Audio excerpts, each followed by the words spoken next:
Have you come to the end of the day, tired in your body, restless in your soul, longing for a voice that speaks peace in the silence?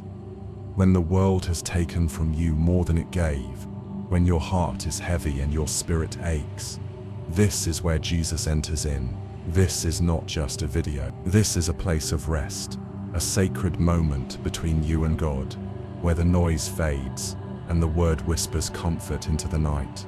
If these peaceful words bring light into your darkness, if this voice has helped you find rest in the presence of the Lord, we invite you to stay with us. Click subscribe and help us reach our first 100 believers who are falling asleep under the shadow of His wings. Tell us in the comments, where are you listening from? What time is it as you drift into rest with Jesus? Now breathe in the stillness. Let the burdens of the day fall like dust, and prepare your heart, because tonight the Spirit speaks. We begin now, in the hour when the candles flicker low, and the silence of the world becomes louder than thunder, when the dreams you once clutched so tightly slip through trembling fingers like dust returning to dust, when even the echo of your own voice fades into the dark hollow of the night. Know this: the Lord has not turned His face from you, nor has His mercy departed from your path. You are not forgotten. You are not abandoned. You are seen by the God who formed the light and the darkness, the dawn and the dusk, the rising hope and the falling tear. There is a wilderness known by every soul that has ever breathed, a dry land where joy seems far and strength withers like grass beneath the noon sun. It is here, in this holy desolation, that the voice of the Lord calls softly, saying, "Come to me, you who are weary and worn. Come to me, you who carry burdens too great for men to bear.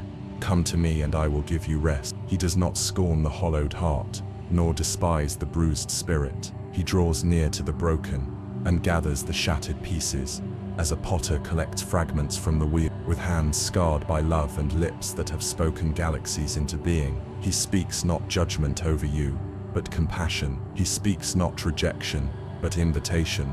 Come, child of dust and glory. Come, child of sorrow and promise. The world has emptied you, yes.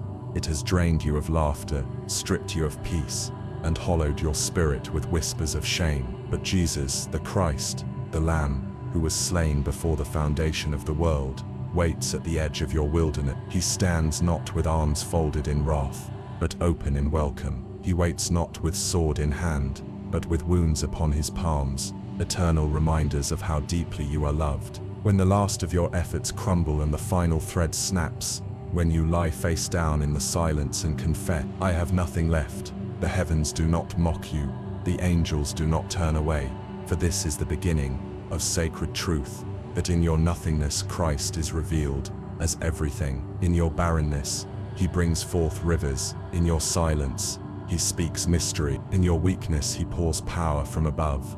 O soul, you are not defined by the ruin around you, nor by the emptiness within. You are not the sum of your failures, nor the scars of your past. You are the beloved of God, bought not with silver or gold, but with the blood of the Lamb, without blemish or spot. His mercy is not held back by your frailty, nor does His kindness depend on your performance. He is not a master who demands before He gives. He is a Savior who gives before you ask, who meets you before you move, who loved you before you were formed in the womb. Let your tears become your prayer. Let your silence become your sanctuary. Let your emptiness become His dwelling place. For what you lack, He fills. What you mourn, He redeems. What you fear, He overcomes. Say to your soul, though I am empty, I am not forsaken. Though I am weak, I am not without hope. Though I have lost all that I once clung to, I now cling to Christ, and in Him I shall not be moved. For He is the rock that does not shift, the light that does not dim, the shepherd who does not wander from his flock. He who watches over Israel does not sleep, and He who watches over you counts every tear, weighs every burden, and walks every mile of your exile. And when you cannot speak, He intercedes. When you cannot move, He carries. When you cannot hope, He remembers. O child of sorrow, behold the man of sorrows, acquainted with grief, wrapped in the humility of flesh, wounded for our transgressions, crushed for our iniquity. His suffering was not distant, it was for you. His stripes are not ancient, they are present with healing. His cry upon the cross was not the end, it was the beginning of all things made new. What you feel in your emptiness is not the absence of God, but the clearing of space for Him to draw near. The wilderness is not punishment, it is preparation.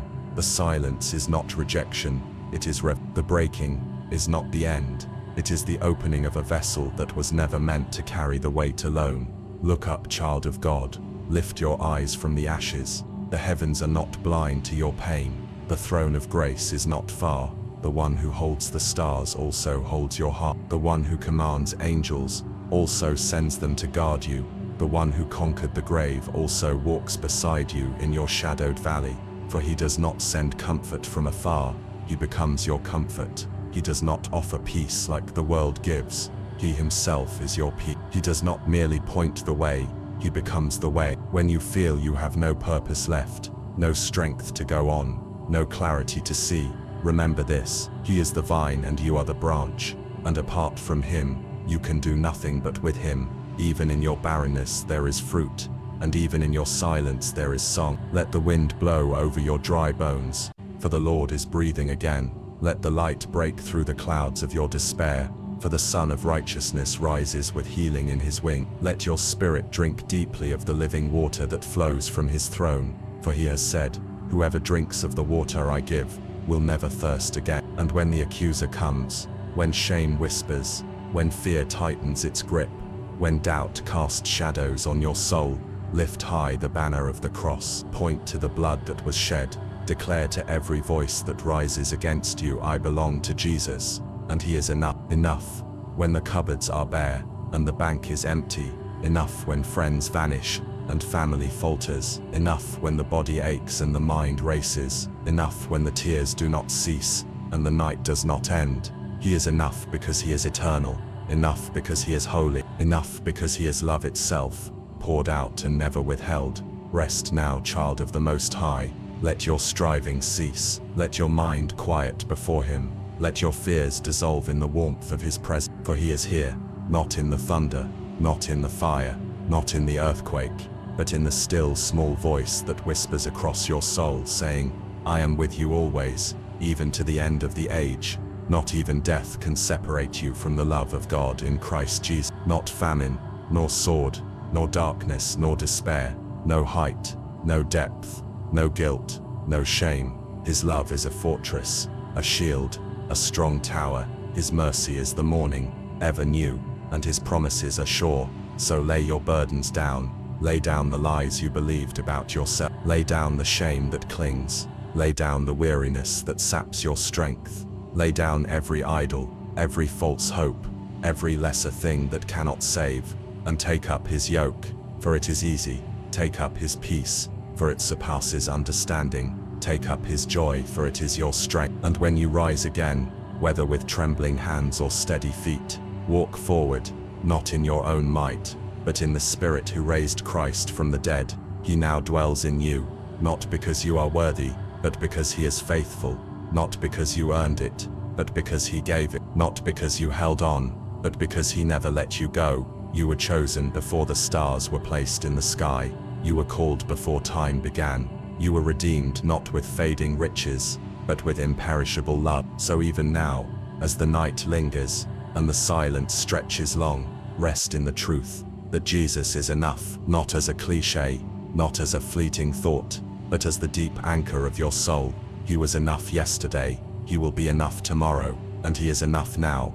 He is the I am. He is the first and the last. He is the bread for your hunger, the water for your thirst, the rest for your weariness, the answer for your longing. He is Jesus, and He is enough. There is a moment that comes after the weeping, after the ache has quieted, but not yet healed, after the soul has cried itself into silence, where the only sound is the rhythm of your breath, and the distant echo of things once hoped for, once longed for, now seemingly gone. And it is in this sacred hush that the Lord speaks, not through the thunder, nor through the whirlwind, not through lightning that splits the sky, but through the silence itself, a voice softer than wind, more powerful than fire, more intimate than your own heartbeat, the voice of the one who has always known your name. In the beginning, He spoke and all things obeyed. Stars leapt into being, and oceans were set within their bounds. Mountains rose and valleys dipped low. And yet, when he speaks to you, beloved, it is not with might to command, but with mercy to restore, not with force to break, but with love to gather. And his voice, though eternal in power, bows low to meet you where your strength has collapsed beneath the weight of the world. O listener of the night, you who lie in stillness, while your soul trembles beneath the surface, you who feel as though you've failed too many times, waited too long, prayed too little, believed too weakly, know this: his voice is not measuring your effort, nor testing your worthiness, for he does not call the perfect, nor speak only to the strong, but comes like dew upon a withered leaf, soft and restoring, gentle and faithful, arriving when the soul has no more strength to beg and can only receive. The voice of Jesus is like a river that flows without end, like oil that never runs dry, like bread multiplied in barren places. And when he speaks, he does not remind you of your past, for he has buried it in mercy deeper than any grave. And when he speaks, he does not accuse, for the accuser has already been cast down. And his voice rises not in anger, but in compassion, full of grace and truth. Listen now, not with the ears of flesh, but with the heart made tender by suffering. Listen with the spirit that remembers him even when the mind forgets. For he has not ceased speaking, you have only forgotten how to hear him through the noise of the world, the rush of your thoughts, the weight of your fears. But here in the stillness, in the quiet room where sleep begins, and burdens loosen their grip, he is whispering once again, and this whisper carries eternity within it. He says, you are mine. He says, I have called you by name. He says, before the morning knew to rise, I had already written mercy over your life. He says, I have not changed my mind about you. He says, even here, especially here, I am with you.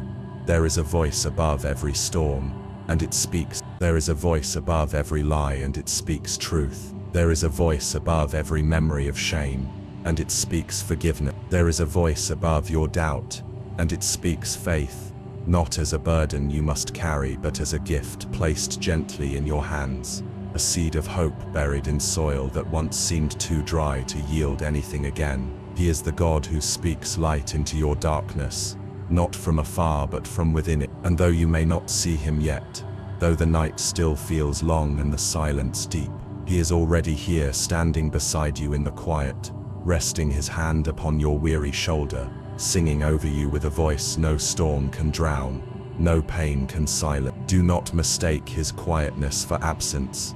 Do not confuse his timing with neglect, for his ways are not your ways, and his delays are not denials.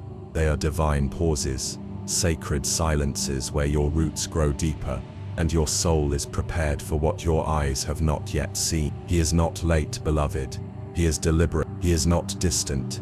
He is drawing near in a way that cannot be measured by clocks or calendars, but by the slow softening of your heart, the gradual lifting of your gaze, the unseen strength he is placing in your spirit, even as you lay still beneath the weight of night. And though you may hear nothing but your own breath, feel nothing but your own pulse, know this: his voice often comes after the wind and fire, not to dazzle but to dwell, not to perform but to remain. And he who walked through walls to reach his disciples in their fear is walking through the barriers of your doubt to speak peace to you now. He speaks in 1,000 ways, in the scripture that waits beside your bed, in the lyric of a song you forgot you needed, in the memory of a moment when you first knew you were loved, in the smile of someone who has no idea they were sent, in the still small thought that rises when all other voices have gone quiet. And his voice never contradicts his character, never returns void, never condemns what grace has redeemed. Say to your soul, I will listen again. Say, speak, Lord, for your servant is weary, yet willing. Say, let me hear, not with ears that strain, but with a heart that trusts. Say, even if I cannot discern every word, let me feel the warmth of your nearness. For there are some truths that words cannot carry, some love too vast to be wrapped in syllables. And his voice carries not only instruction but presence, not only guidance but healing, not only calling but comfort. And you, child of God, are the one he longs to comfort tonight. You who feel forgotten by heaven are in fact the very one the heavens are watching. You who feel unworthy of love are already sealed with it.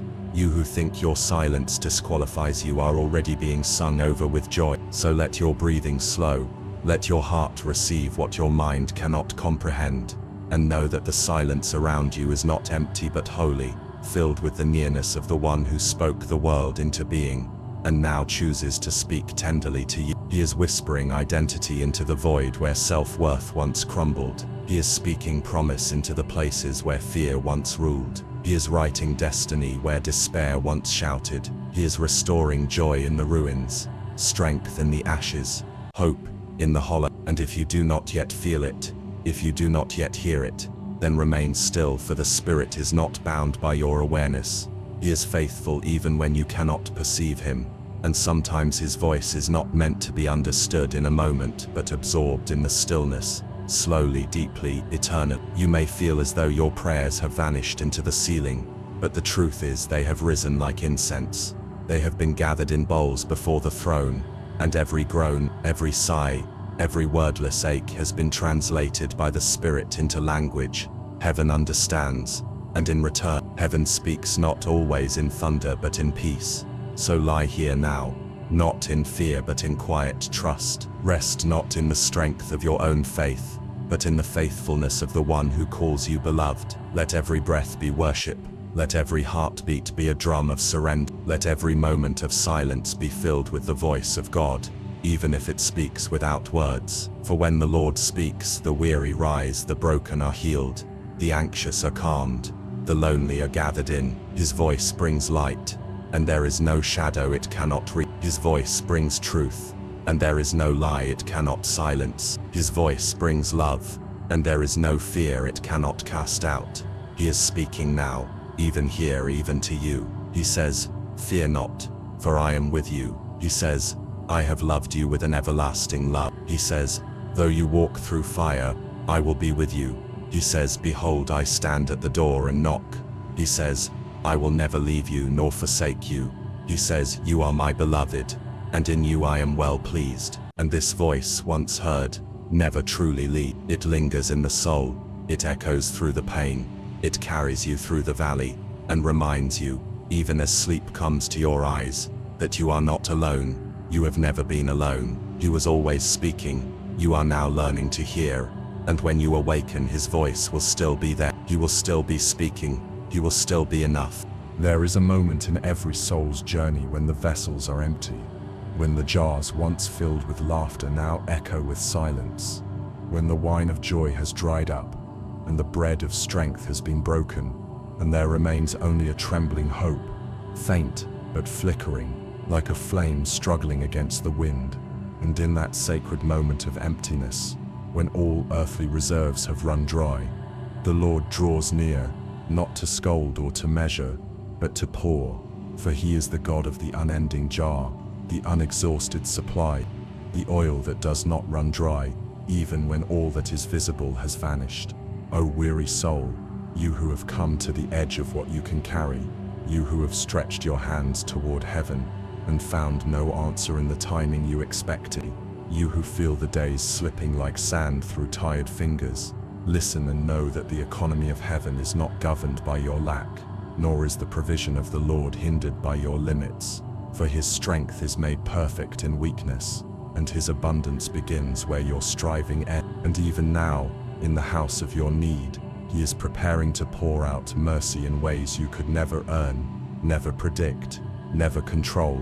There was a widow once who stood before the prophet, her voice cracked with desperation, her heart hollowed by grief and debt, her hands empty, her future uncertain. And when the prophet asked her what she had in her house, she answered, "Nothing, except a small jar of oil." And what the world would dismiss as insignificant, what her own eyes had overlooked, became the vessel of a miracle. For with God, it is not the size of your supply but the surrender of your spirit that draws the overflow. And that same oil, once poured in faith, did not run dry until every vessel had been filled. Every space had been satisfied, and every fear silenced by the evidence of divine faithfulness. You too have said, I have nothing left, and perhaps it is true, by the world's measure, by your own weary logic, by the sight of what has been lost or never gained. But the Lord asks again tonight, what do you have? And though you may answer with trembling, only a little faith, only a quiet prayer, only a broken hallelujah, know this, that is enough, for it is not the greatness of the vessel that sustains the oil, it is the willingness to be poured into, to be emptied and filled again by the hand of a God who wastes nothing and forgets no one. Let your heart become the jar, let your silence become the space, let your brokenness become the opening through which heaven flows, for he who filled the widow's oil is not changed by time, and he who multiplied the loaves does not grow weary in compassion, and he who turned water into wine at a wedding still delights in turning despair into celebration, still turns mourning into dancing, still turns ashes into beauty, still turns nothing into enough. And when you see that there is no earthly reason to hope, still hope. When you see that the jar is near empty, still. When you feel that your offering is too small, still give it, for what is little in your hand becomes abundance in his, and the hand that once stretched out on the cross still stretches toward you in mercy, not asking for more than you have, but receiving the little you offer with joy. O child of God, do not despise the smallness of your portion, for the Lord delights in doing great things with humble beginnings, and what he fills, no man can empty, and what he blesses, no enemy can curse. Do not fear the seasons of drought, for even in the wilderness he brings forth rivers, and even in the famine he provides daily manna, not always in advance, not always in abundance, but always enough for the day, always sufficient for the step, always rich in grace, though poor in appearance. Say to your soul,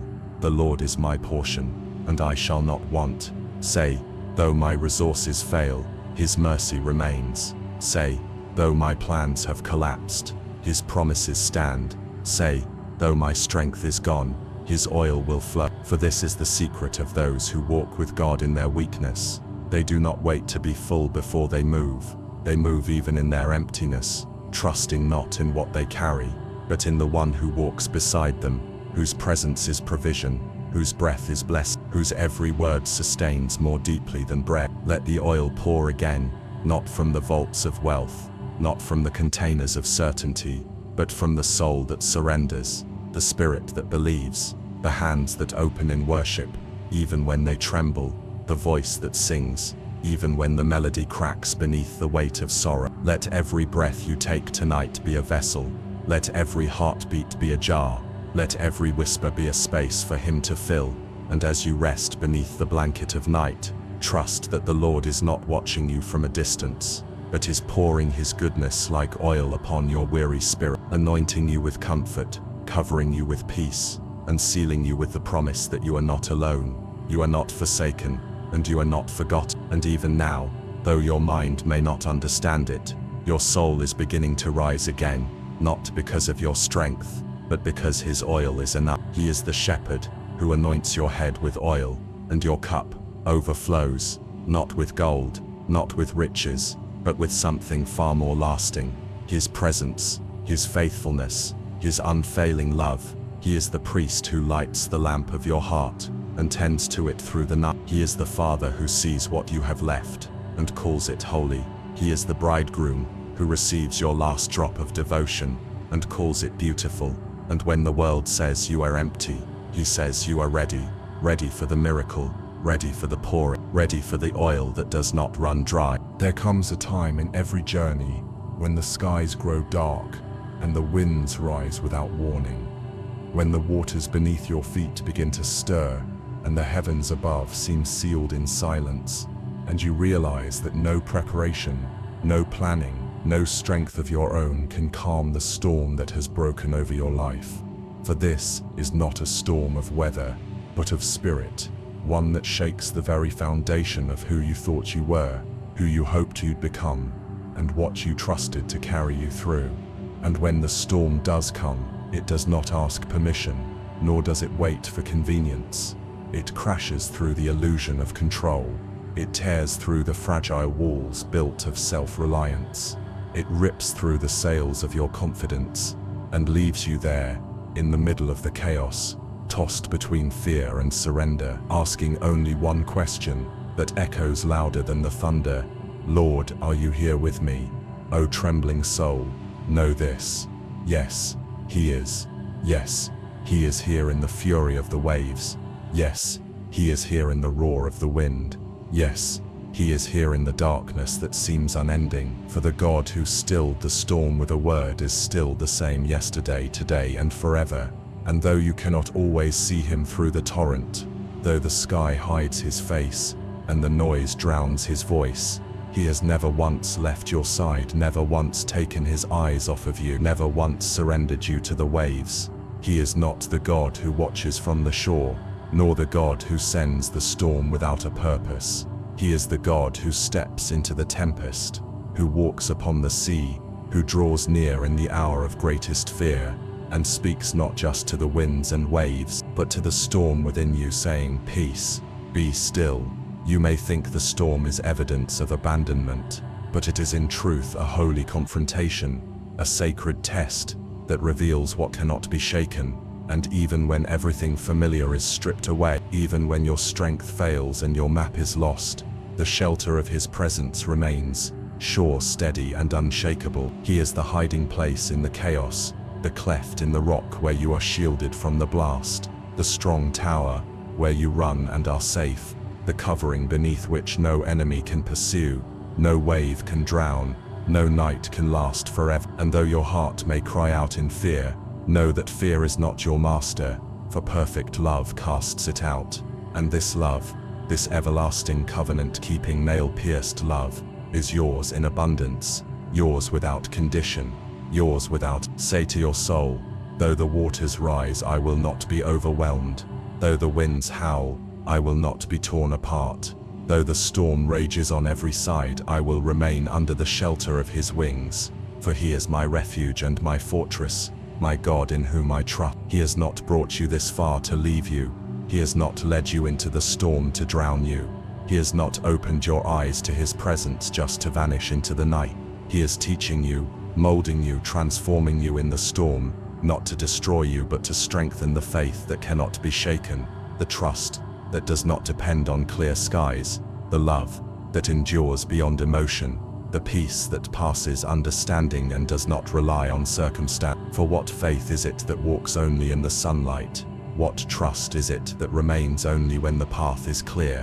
What love is it that flees at the first sign of trouble? No, the Lord is raising within you a deeper anchor, an unshakable hope that is forged not in ease but in endurance, not in comfort but in confidence, not in blessing alone, but in the battle that reveals who holds the final word. And he does, beloved. He who formed the sea also holds its limits. He who commands the storm also determines its boundaries. He who allowed the winds to rise has already decreed their silence. Even in the storm he prepares a table before you. Even in the flood he walks with you. Even in the trembling, he is unmovable. So do not be afraid when the thunder rolls. Do not tremble when the lightning strikes. Do not lose heart when the night grows long. For even here, especially here, Jesus is enough. He is the calm in your chaos. He is the hand that lifts you when you sink. He is the voice that calls you to walk on the waves. He is the one who speaks peace when all peace has fled. He is the one who does not panic when you cry out in fear, but instead draws closer, steps into your boat and carries you to the other side.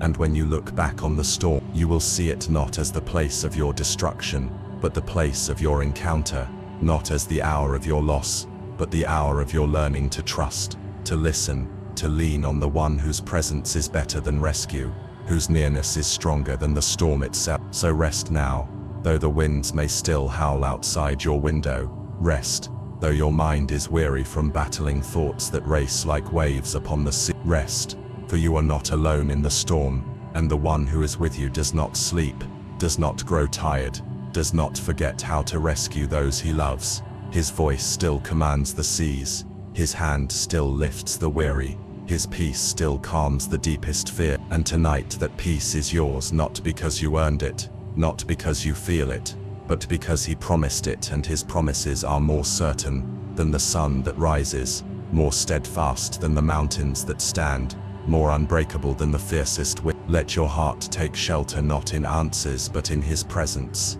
Let your soul find rest, not in escape but in His embrace. Let your thoughts be stilled not by understanding the storm, but by trusting the one who walks through it with you. And even if the storm has not passed, even if the wind still howls and the waves still rise, say to your soul, He is my shelter, He is my peace, He is my God, and He is enough. There is a place hidden from the eyes of men, a sacred space where the heart speaks without words, and the tears are louder than any sound, where the soul kneels without posture, and the spirit groans in whispers that the world does not hear.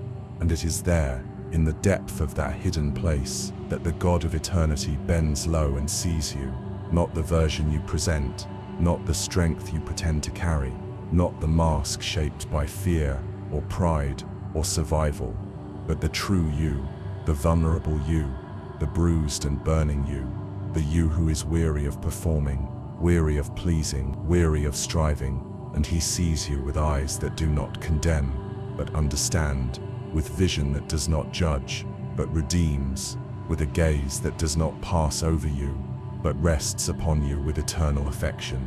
For you were never hidden from His sight, not in the darkness of the night, nor in the despair of your failures, not in the depths of depression or the cloud of confusion, not in the years when you felt invisible, forgotten, dismissed, for even then, His eyes were upon you, not in distant observation, but in intimate awareness. And though the world failed to notice the cries of your heart, He heard every silent prayer, every wordless plea, every sigh that rose from your soul like incense into the unseen courts of heaven.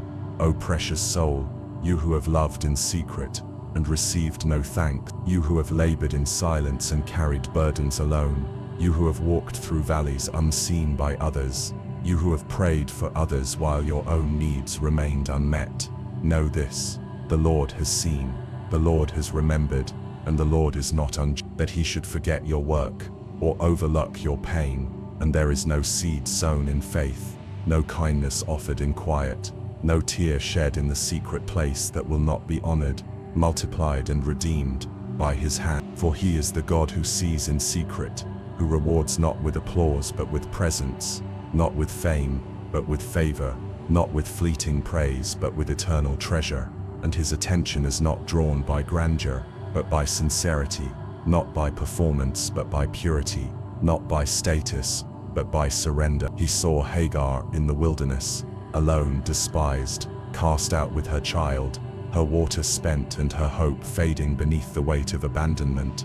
And yet when the world forgot her, heaven remembered, and the angel of the Lord came not with a crowd, not with a parade, but with a whisper, and gave her the name she had longed to hear her whole life. You are the God who sees me. He saw the widow who gave 2 coins, unnoticed by the rich, uncelebrated by the temple, yet honored in heaven, because she gave not from her surplus but from her lack, not to be seen but out of reverence, and in her quiet offering, eternity found worth.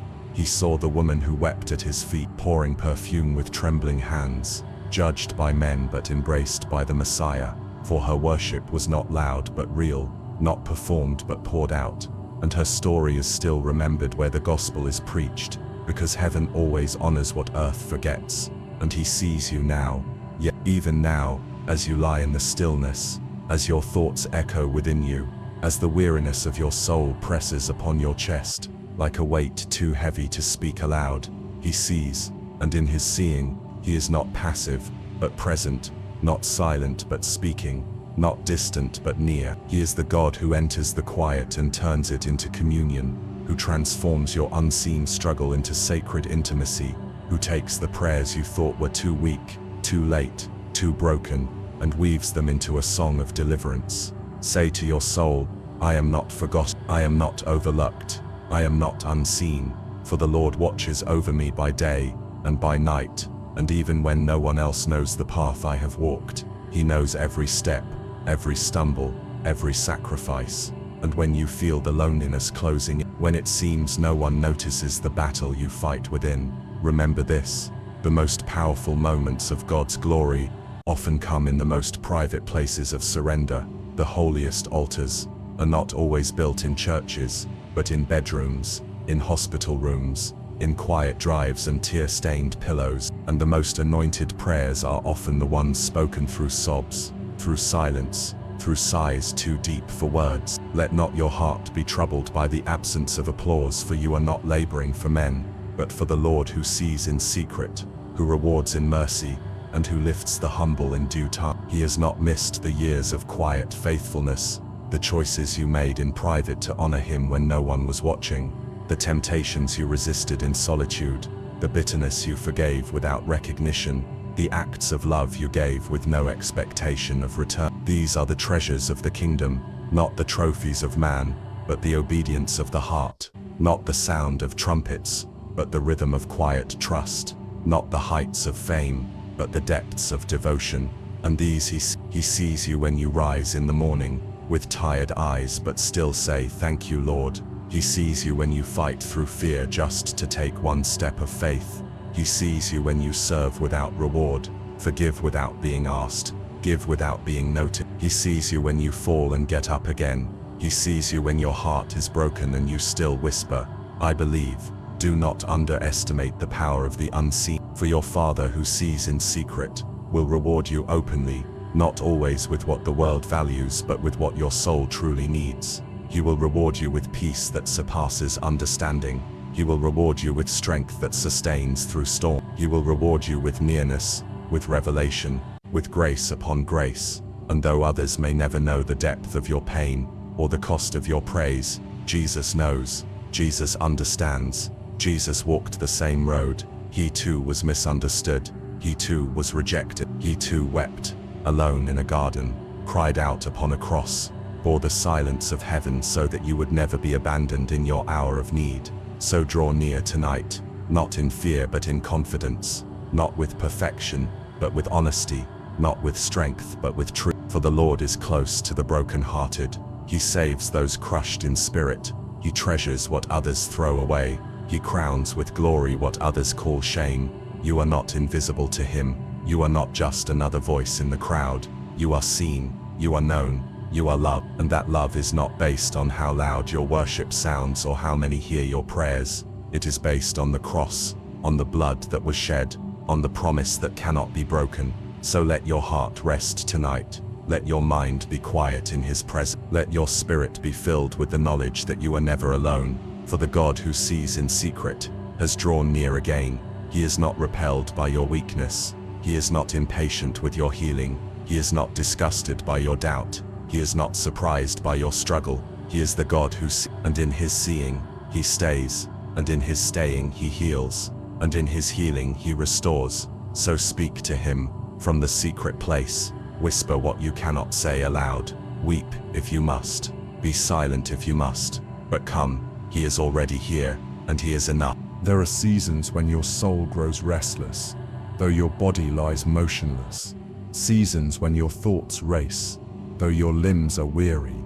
When your prayers feel scattered like leaves in the wind, swirling upward but landing nowhere. And in that silent ache where movement feels meaningless, and striving only deepens the hollow, the Lord does not ask you to run, does not require you to rise, does not demand performance or power.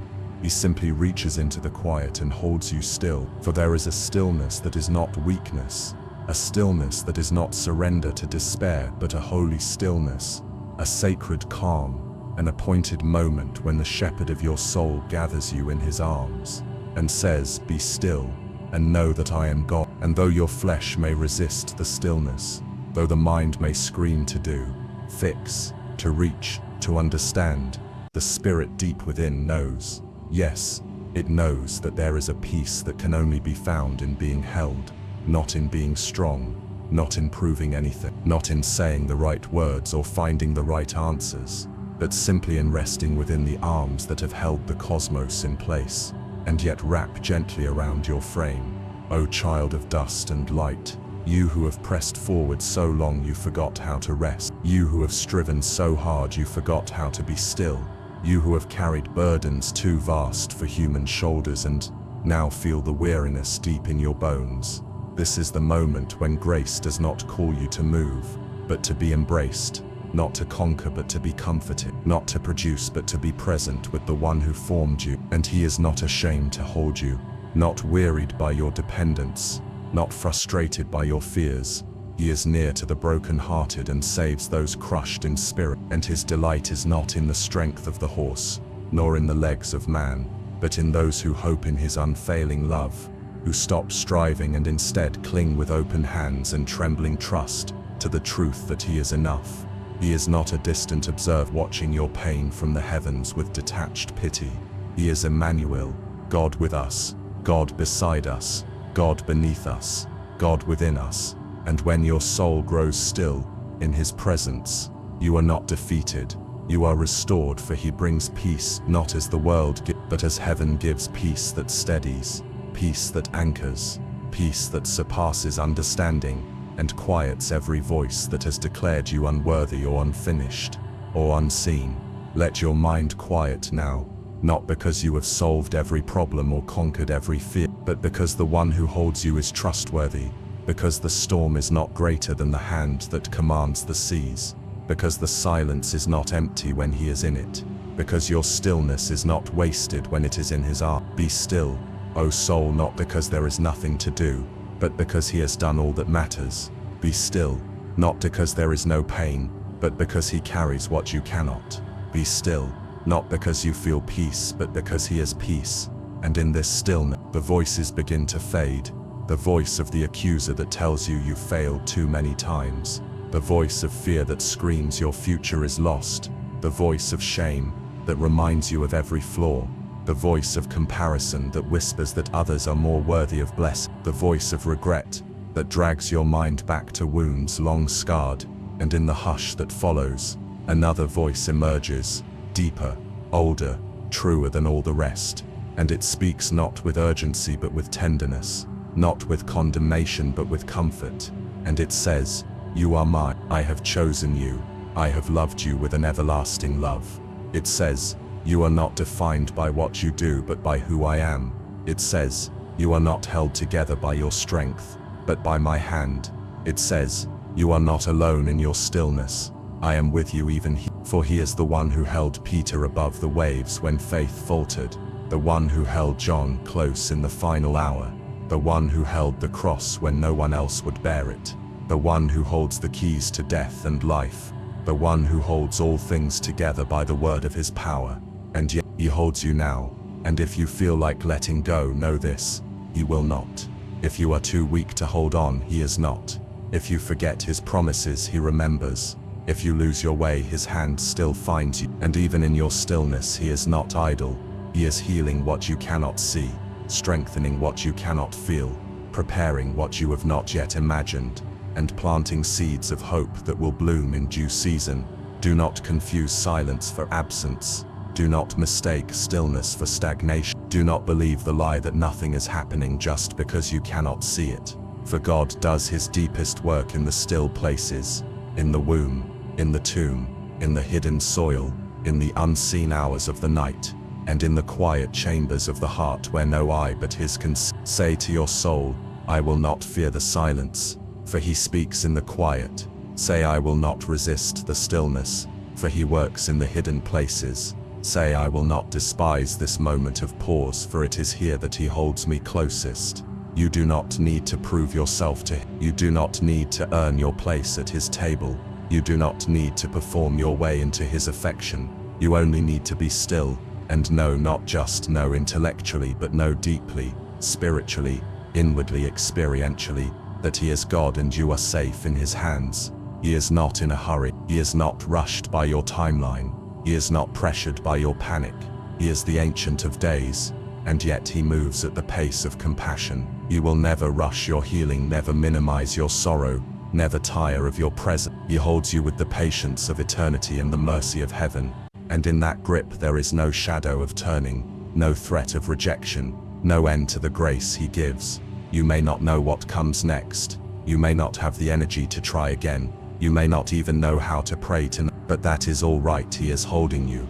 He is holding your tomorrow. He is holding the broken pieces, and the forgotten dreams, and the fragile hopes, and he is not letting go. So lie still, child of the King. Do not run. Do not explain. Do not strive. Let the tears come if they must. Let the fears rise and fall like waves on the shore. Let the thoughts swirl and then fade. And in the center of it all, feel the hand that holds you, not with force but with faithfulness, not with demand but with devotion. The hand that touched the leper and made him clean. The hand that broke bread and fed the multitudes. The hand that lifted the dead girl to life. The hand that washed the disciples' feet. The hand that reached through the grave and brought light into the darkness. That hand holds you now. It holds your mind when it races. It holds your heart when it aches. It holds your soul when it breaks. It holds your destiny when you've lost the map.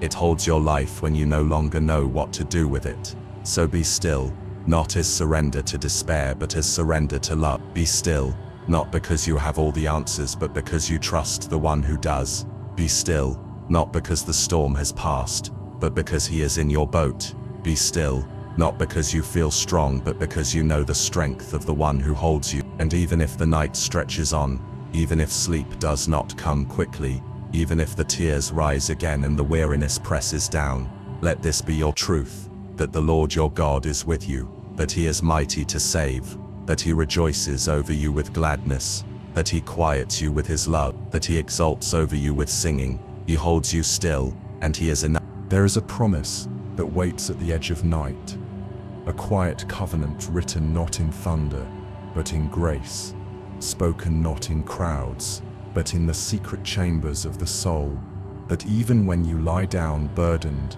even when the darkness wraps tightly around your thoughts, even when you fall asleep without answers, without strength, without resolution, there is a mercy that does not sleep, a faithfulness that does not forget, a love that does not waver. And it comes not with noise, not with fanfare, but gently, steadily, without fail, riding on the first light of dawn, whispering once more over your weary spirit. I have not left you.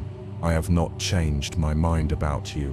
I am still here, and though you may close your eyes, unsure of tomorrow, unsure of your heart, unsure of your place in the world, or your worth in the kingdom, the sun will still rise, not because of your efforts, not because of your striving, not because you held everything together, but because God is faithful, because the one who set the stars in motion also commands the morning, and he has already ordained fresh mercy for the moment. Your eyes open again, for the mercy of God is not like the mercy of man.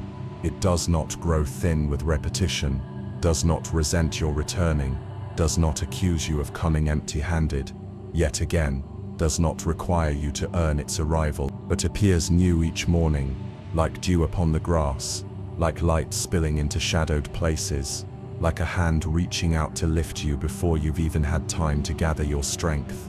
It meets you not after your performance, not after you've proven yourself, but in the stillness, in the grogginess, in the quiet moments, when your first thought may be fear, may be failure, may be fatigue, yet his mercy does not hesitate, does not delay, but surrounds you before you are even fully awake.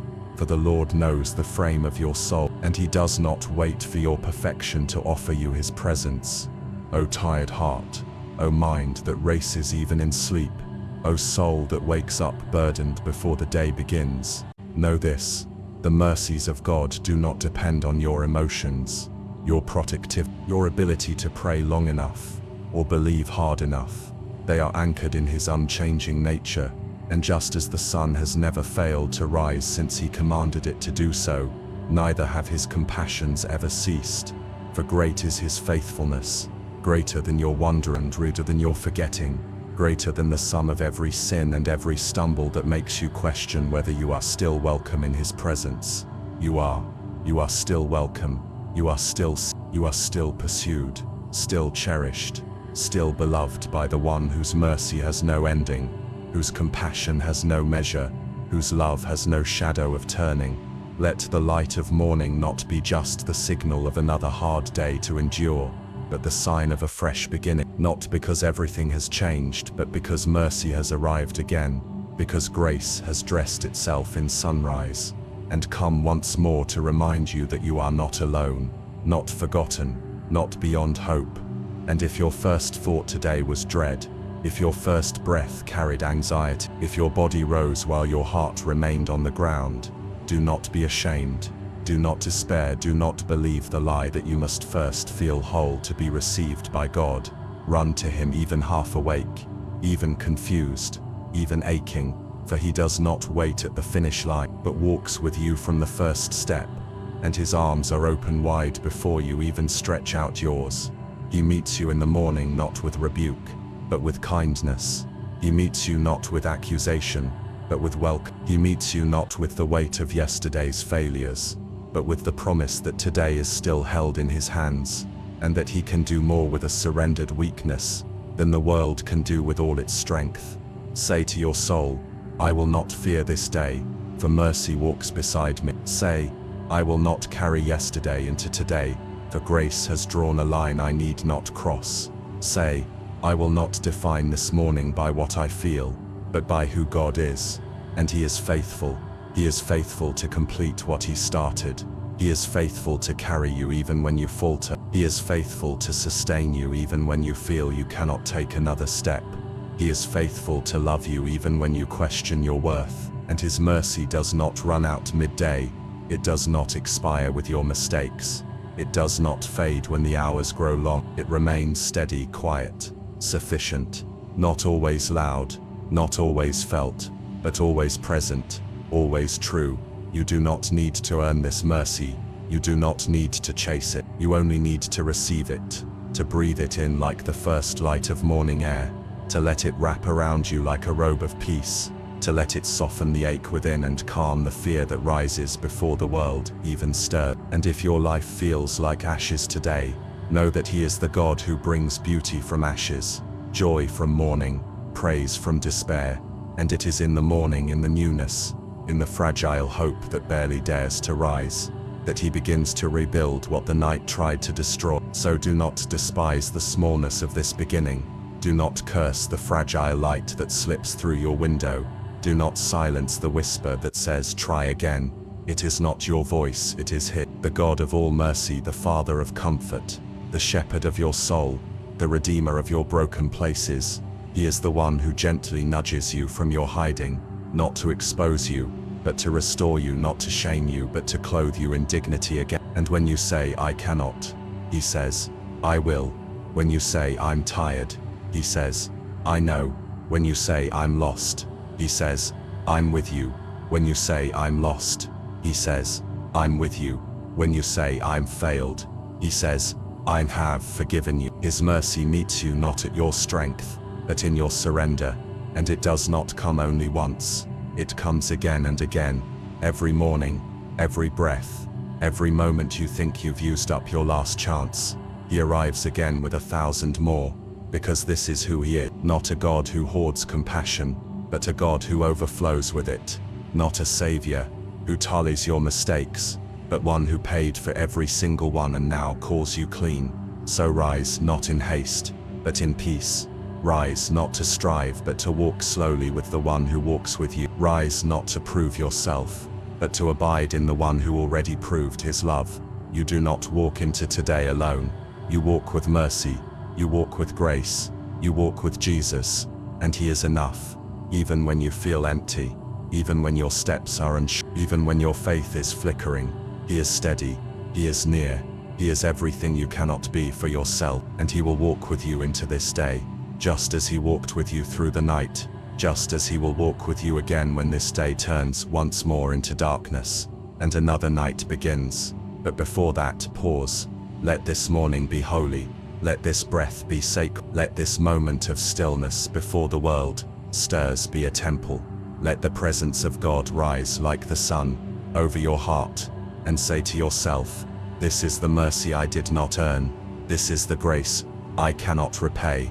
This is the love that meets me before I move. This is my Jesus, and He is enough. There is a sacred mystery woven into the very foundation of the kingdom of heaven, a paradox that confounds the wise and comforts the broken, a truth not born of human logic, but flowing from divine compassion, that the strength of God, the power that formed the stars and split the sea, the might that spoke the worlds into existence, and holds all things together by the word of his command, is not revealed most clearly in the triumph of kings, or the victory of warriors, or the strategies of the strong, but is made perfect in weakness, not in the strength that boasts, but in the trembling hand that still reaches, not in the certainty that never doubts, but in the broken voice that still dares to whisper, "Lord, I believe, help my unbelief."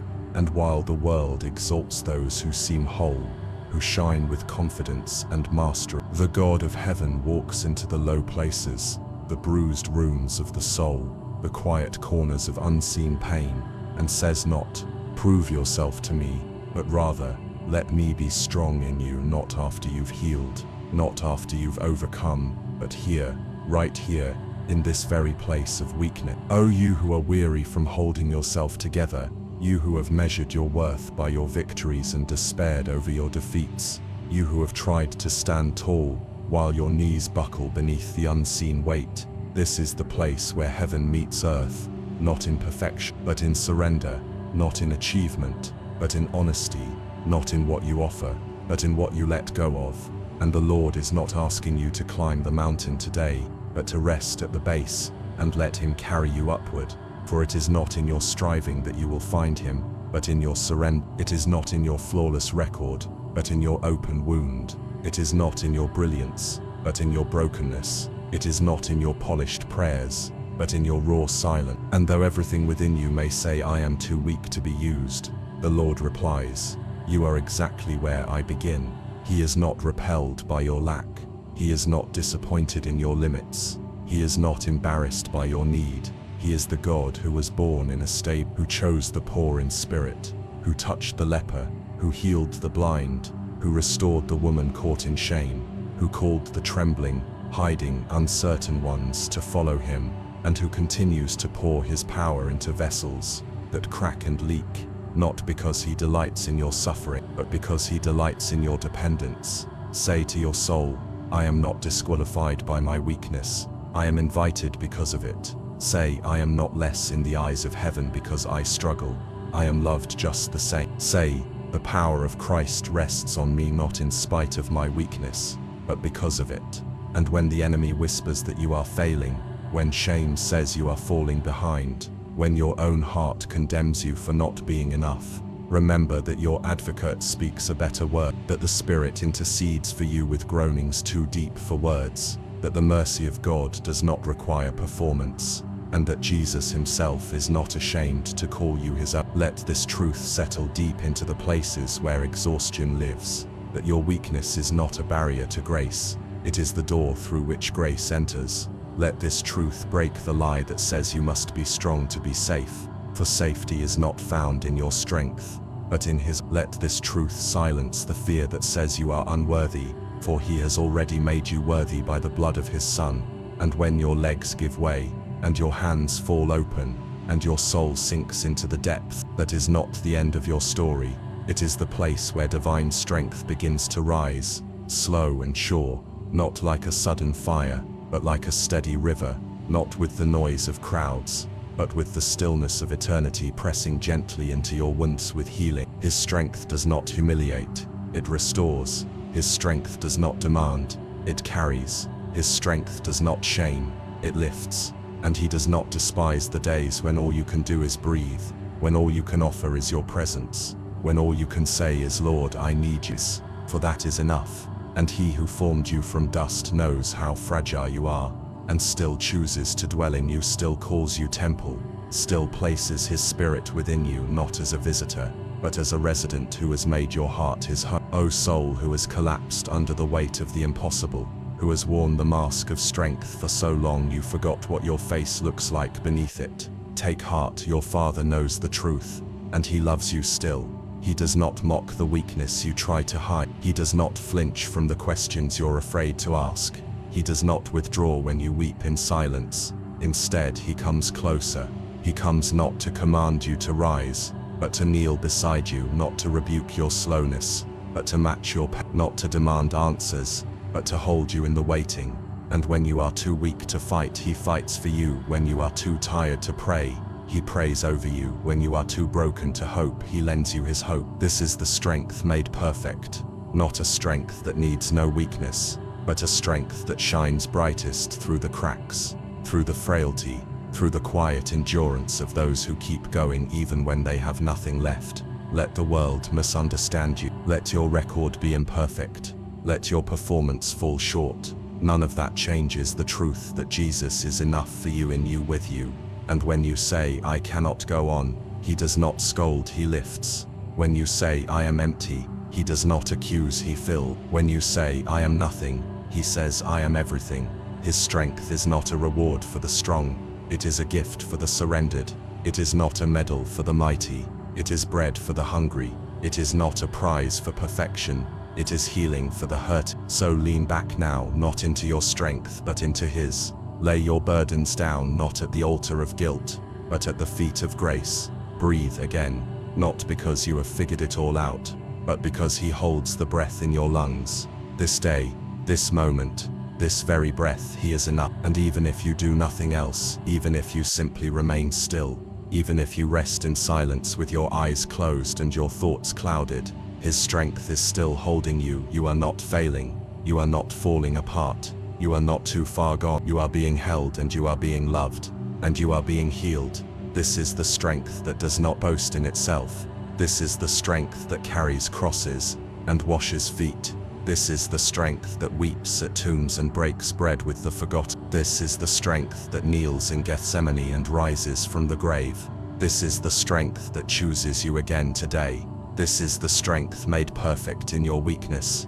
And this strength is Jesus. And Jesus is enough. There are nights when the darkness feels like a second skin, when the silence presses so heavily against your chest that it almost feels like a weight, a hush that suffocates instead of soothes, a stillness that echoes with the sound of everything you have lost, feared and forgotten. And in those hours when you reach out and touch only shadows, when the world lies asleep but your heart refuses to find rest, you begin to wonder not only if the light will return, but if it remembers the way to you, if it knows how to find you in the deep, in the broken, in the far corners where your prayers have grown quiet and your hope has grown thin. And yet, it is in that very place where human eyes see only absence, where the soul lies curled in exhaustion beneath the weight of unanswered questions, where even your own voice seems to betray you with weariness. It is there that the light, who never sleeps, begins to draw near, not as a sudden blaze that blinds, not as a shout that startles, but as a whisper that warms, as a glimmer that does not demand attention but offers invitation, as the presence of the one who is not repelled by your darkness but moves toward it with mercy in his hands. For there is no night too deep for him, no valley too shadowed, no soul too hidden, no silence too strong for the voice of the one who spoke light into the void before time began, and who continues even now to speak that same light into the cracks of your heart, into the corners you've closed off, into the questions you've buried under layers of disappointment and delay. O soul who has sat beneath the stars and wondered if the heavens have turned their face away, who has walked through midnight moments and begged for a morning that felt delayed, know this: the light does not forget you, for it was sent by the one who named you before your first breath. And the darkness, no matter how familiar, no matter how long it lingered, cannot cancel the promise that light will come again, and not just come but find you, surround you and carry you. There is a tenderness in how the Lord approaches you in the dark, not demanding explanations, not requiring clarity, not asking you to manufacture joy, but gently stepping into your confusion, sitting beside your sorrow, and becoming not just the answer to your question but the companion to your night. He is the God who walks slowly in your pain, who holds your tears like treasure, who wraps himself in silence so that he can share in your, who does not bring light as an obligation, but as a gift, as a hand extended without condition, as a flame that says, I know the way out, but I will stay with you until you are ready to rise. He does not rush you. He does not push you. He does not shame you for the dark. Instead, he becomes the light that stays, the light that lingers, the light that listens. Say to your soul, though I sit in darkness, the Lord is a light around me. Say, though I cannot see the path, I will trust the one who holds. Say, though night surrounds me, I am not lost, for his light has found me. And the light of God is not like the light of man, for it does not flicker with mood or dim with distance. It does not go out when your strength does. It does not depend on your perception to exist. It is a faithful light, a constant flame, a steady glow that remains even when you close your eyes, even when you doubt, even when you have resigned yourself to the idea that perhaps this darkness is forever. It is not. For he who is the light of the world has not ceased to shine, and he who shines in the darkness is not afraid of yours. Do you remember how he first came into the world? Not with banners and royal declarations, but into a night sky over a forgotten field, born not in the palace but among the animals, not in glory but in humility, announced not to kings but to shepherds. And yet even then, the darkness could not comprehend the light, and it has never been able to. This is your hope, not that you will always feel the light, but that the light himself has promised never to leave you, never to forsake you, never to let the shadows swallow you whole. So when the night stretches long, and your thoughts grow loud and the lies of the enemy come, like thieves whispering in your ears, reminding you of every failure, every wound, every dream that has not yet lived, breathe deeply and remember the truth, that darkness is not your destiny. It is only the veil, through which light will soon break again. And even now, the one who holds time in his hands, holds your soul within the glow of his unwavering love. He is the light that awakens joy in the midst of mourning. He is the light that reveals the way when your steps falter. He is the light that exposes shame only to clothe it in grace. He is the light that wounds pride to heal the heart.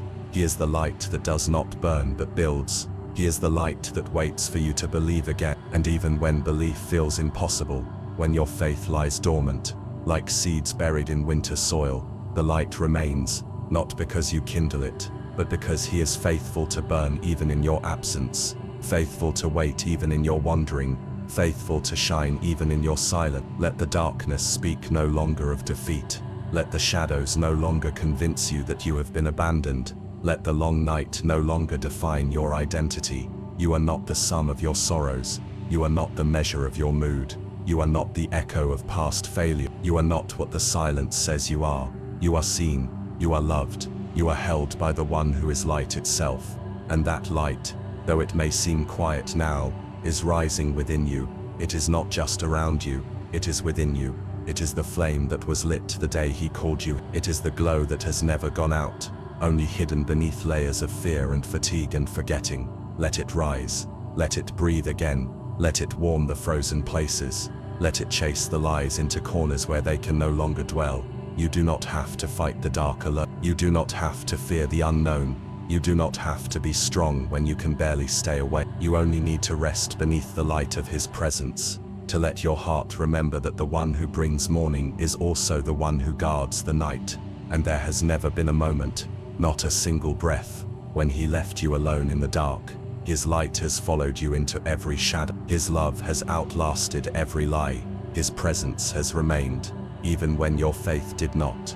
And tonight, as you lie in this stillness, as the room grows quiet and the world continues to spin in its unseen rhythm, his light finds you again, not because you searched well, not because you spoke the right words, but because he has always known where you are, and his light does not need permission to love. So breathe slowly, not in fear but in wonder. Let your eyes close, not in resignation but in trust. Let your heart be still, not in defeat but in assurance. The light has found you. The darkness cannot overcome it. And this light is Jesus. And Jesus is enough. There is a voice that speaks before the world wakes, before the noise begins, and the demands gather at the door. A voice that speaks not with thunder, nor with trembling fire, but with gentleness, that softens the hardest places of the heart. A voice that does not shout over the crowd, but speaks directly through the silence, weaving past every wall you've built, every wound you've buried, every lie you've believed, until it finds you in the secret place, in the sacred hollow, where your name still echoes from the mouth of the one who formed you in love. Before your first breath, he spoke it. Before the world recognized you, he named you. Before your voice was known, his was already singing over you. And when everything else is stripped away, your titles, your status, your strength, your plans, what remains is this eternal truth, that the God of all creation knows you by name, not as a distant thought among the multitudes, not as one voice in a sea of prayer, not as a file in heaven's bureaucracy, but as his beloved, his chosen, his own. O child, who feels unseen, you who walk quietly through life, hoping to be acknowledged, you who lie awake wondering if anyone would notice, if you disappeared, you who ache for connection deeper than the surface. Hear now the voice of the shepherd calling to you, not to the mask you wear, or the persona you project, but to the real you, the hidden you, the you that trembles behind the eyes, and hopes for something more than shallow survival. He says your name. He says it with love. He says it with memory, with intention, with familiarity deeper than blood. He says it not to expose you but to embrace you, not to command you but to comfort you, not to shame you but to call you home. For he is the good shepherd, who does not forget the one, even when the 99 are still gathered, who does not wait for you to find him but seeks until he finds you, who does not lecture but lifts, who does not punish but restores. And when he calls you by name, it is not to remind you of your failures, but to remind you of your belonging. And though the voices of the world may label you by your weakness, though the voices of your past may call you by your shame, though your own mind may repeat names of fear, of doubt, of regret, his voice breaks through them all with one word, your name, spoken in a way no one else has ever said it, with the tone of a father who rejoices, of a friend who stays, of a savior who gave all to bring you back.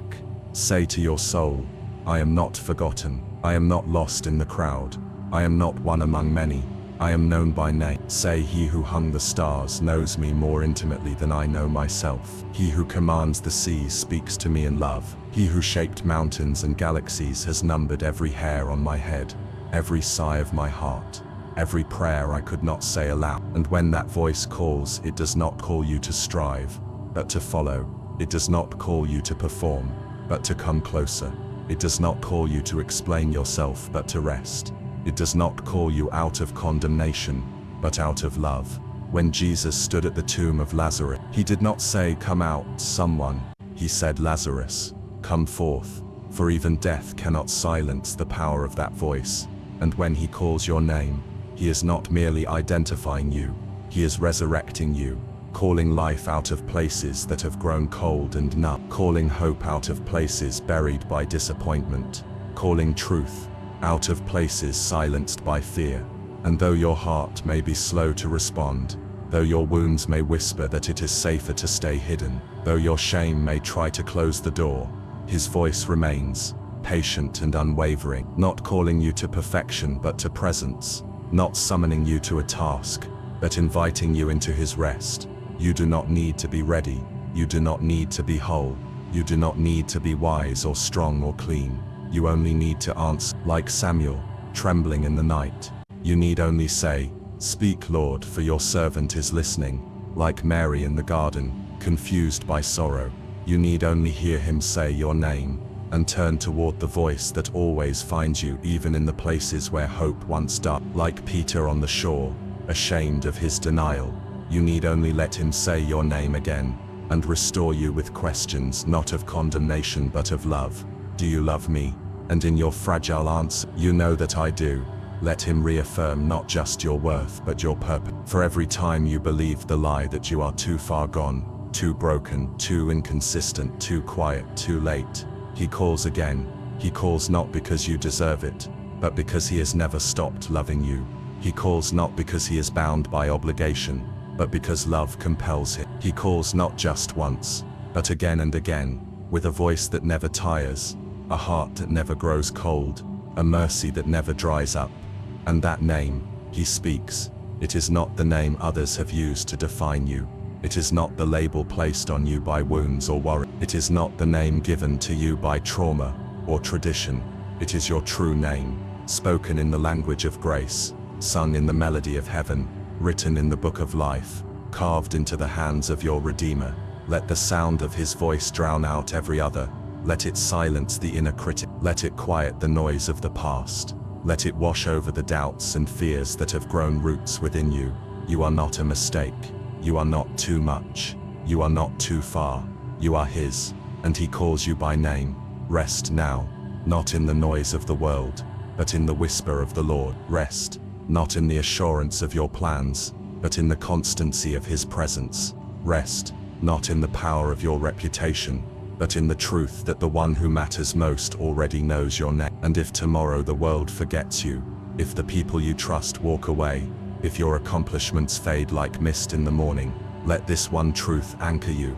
He still calls you by name. He still draws near. He still speaks light into your shadows. He still sings over you with joy. And the voice that created you, that sustained you, that called you from death to life, will not be silenced, not by time, not by failure, not by fear. It will keep calling, keep pursuing, keep whispering, until you remember again who you are. You are not defined by your past. You are not held by your pain. You are not erased by your exhaustion. You are remembered, redeemed, renewed. You are the one he left the 99 to find. You are the one he came down from glory to rescue. You are the one for whom he endured the cross and overcame the grave. And tonight, in the quiet, in the ache, in the restlessness, he calls your name, not to demand, but to draw near, not to shame, but to restore, not to test, but to love. And that voice, the voice that spoke stars into the sky, now speaks peace into your soul. And that voice, the voice that calls you by name, will always be enough. There are seasons in the soul when the heat of trial burns hotter than your words can describe. When the air around you feels thick with pressure. When every thought becomes heavy and hope seems distant. When your faith is tested not in moments of great decision, but in the daily fires that refine without announcement. The unseen battles that rage within while your outer world moves forward, unaware. And in those seasons it is easy to believe the flame will consume you, that the pain will overtake you, that the process will burn away not only what is false, but also what little strength you have left. And yet there is a greater truth hidden in the fire, a holy mystery wrapped in the heat, that when the Lord walks with you through the flame, you are not destroyed, but refined, not erased, but revealed, not reduced, but made radiant. For he is not the God who abandons you to the burning, but the God who steps into it with you, who stands beside you in the furnace, and makes the fire a place of encounter rather than extinction. For the fire of affliction is not like the fires of the world, which are sent to destroy, to consume, to punish. No, the fire of God is different, for it does not exist to destroy the one he loves, but to purify what cannot remain, to melt away the chains that were never meant to bind you, to consume the lies that have taken root too deeply, and to awaken within you a strength not born of flesh, but of his spirit, a beauty not crafted by effort, but revealed through surrender, a testimony not written in ink but forged in flame. O soul who walks through the heat of trial, you who feel scorched by grief, who feel the pressure of questions that have no answer, who feel as though the very breath within you is evaporating under the weight of sorrow, know this: the fire is not your end, it is your middle, the place between where you were and where he is taking you, the place where false hopes are peeled away so true hope can take root, the place where lesser loves are burned off so the eternal can shine through, the place where the gold within you is uncovered, where what is holy begins to emerge. And when you think you are alone in the blaze, when the flames dance around your mind, and fear begins to whisper that you will not make it through, lift your eyes, not outward, but inward, for the one like the Son of Man walks in the midst of the fire, and he is not panicked, not pacing, not worried. He is steady, radiant, peaceful, and his presence within the fire is not a promise that it will be painless, but a guarantee that it will be purposeful, and that you will come out of it not smelling of smoke but singing songs of deliverance. Say to your soul, I will not fear the fire, for he is with me in the flame. Say, I will not resist the refining, for what is burned away was never meant to stay. Say, this trial is not my defeat, but my transformation. For he who is a consuming fire is also the God of love, and his fire does not reduce you to ash, it restores you to purity.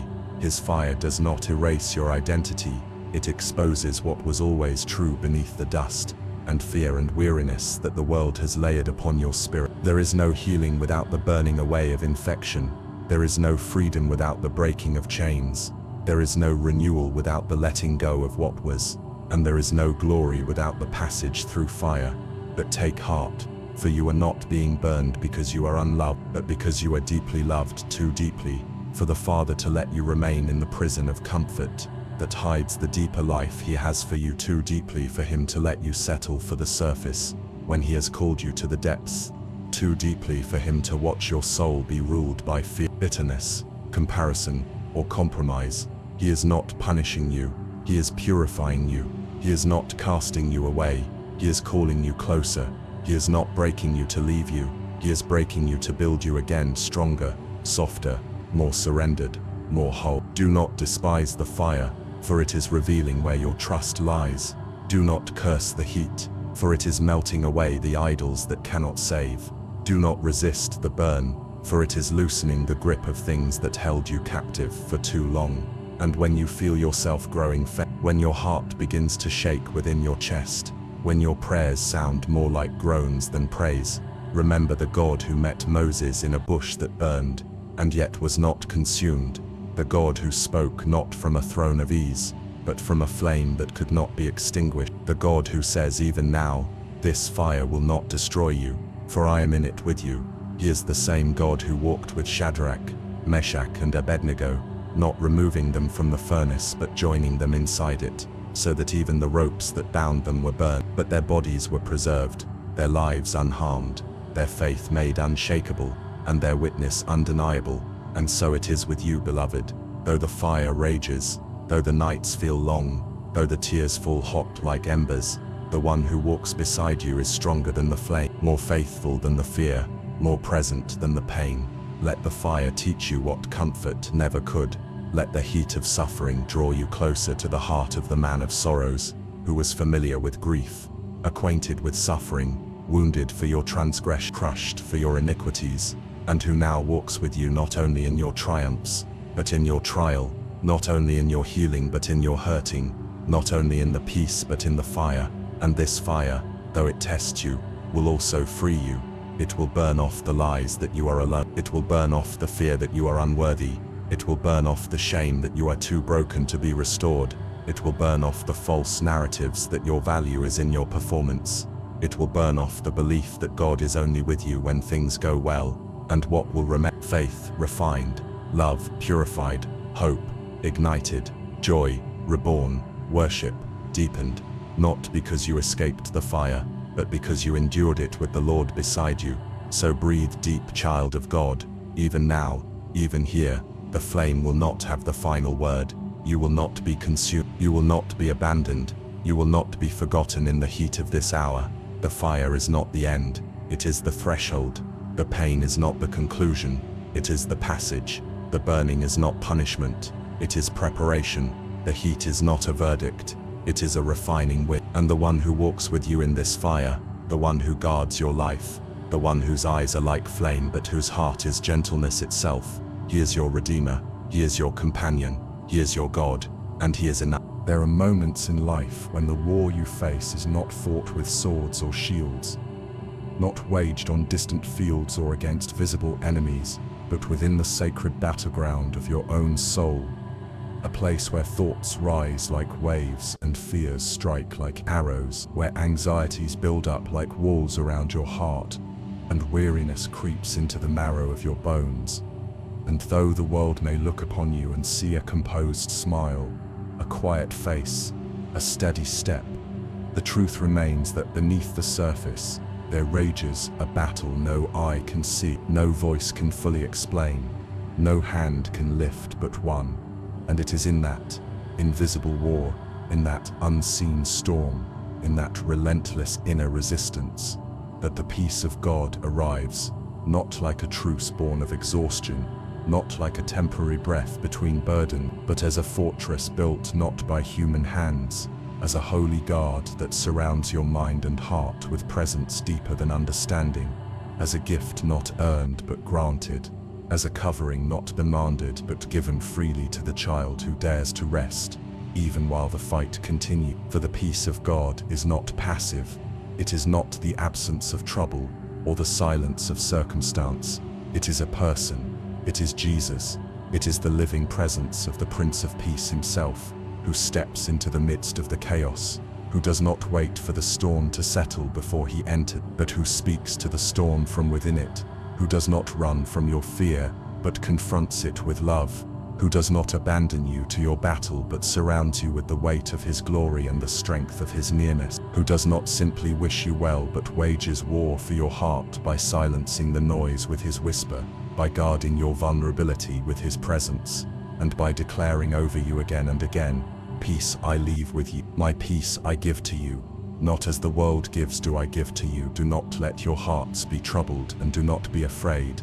O soul at war with yourself, you who wake with clenched fists and fall asleep with furrowed brow, you who live with 1,000 thoughts demanding answers, and 100 emotions pulling you in opposite directions.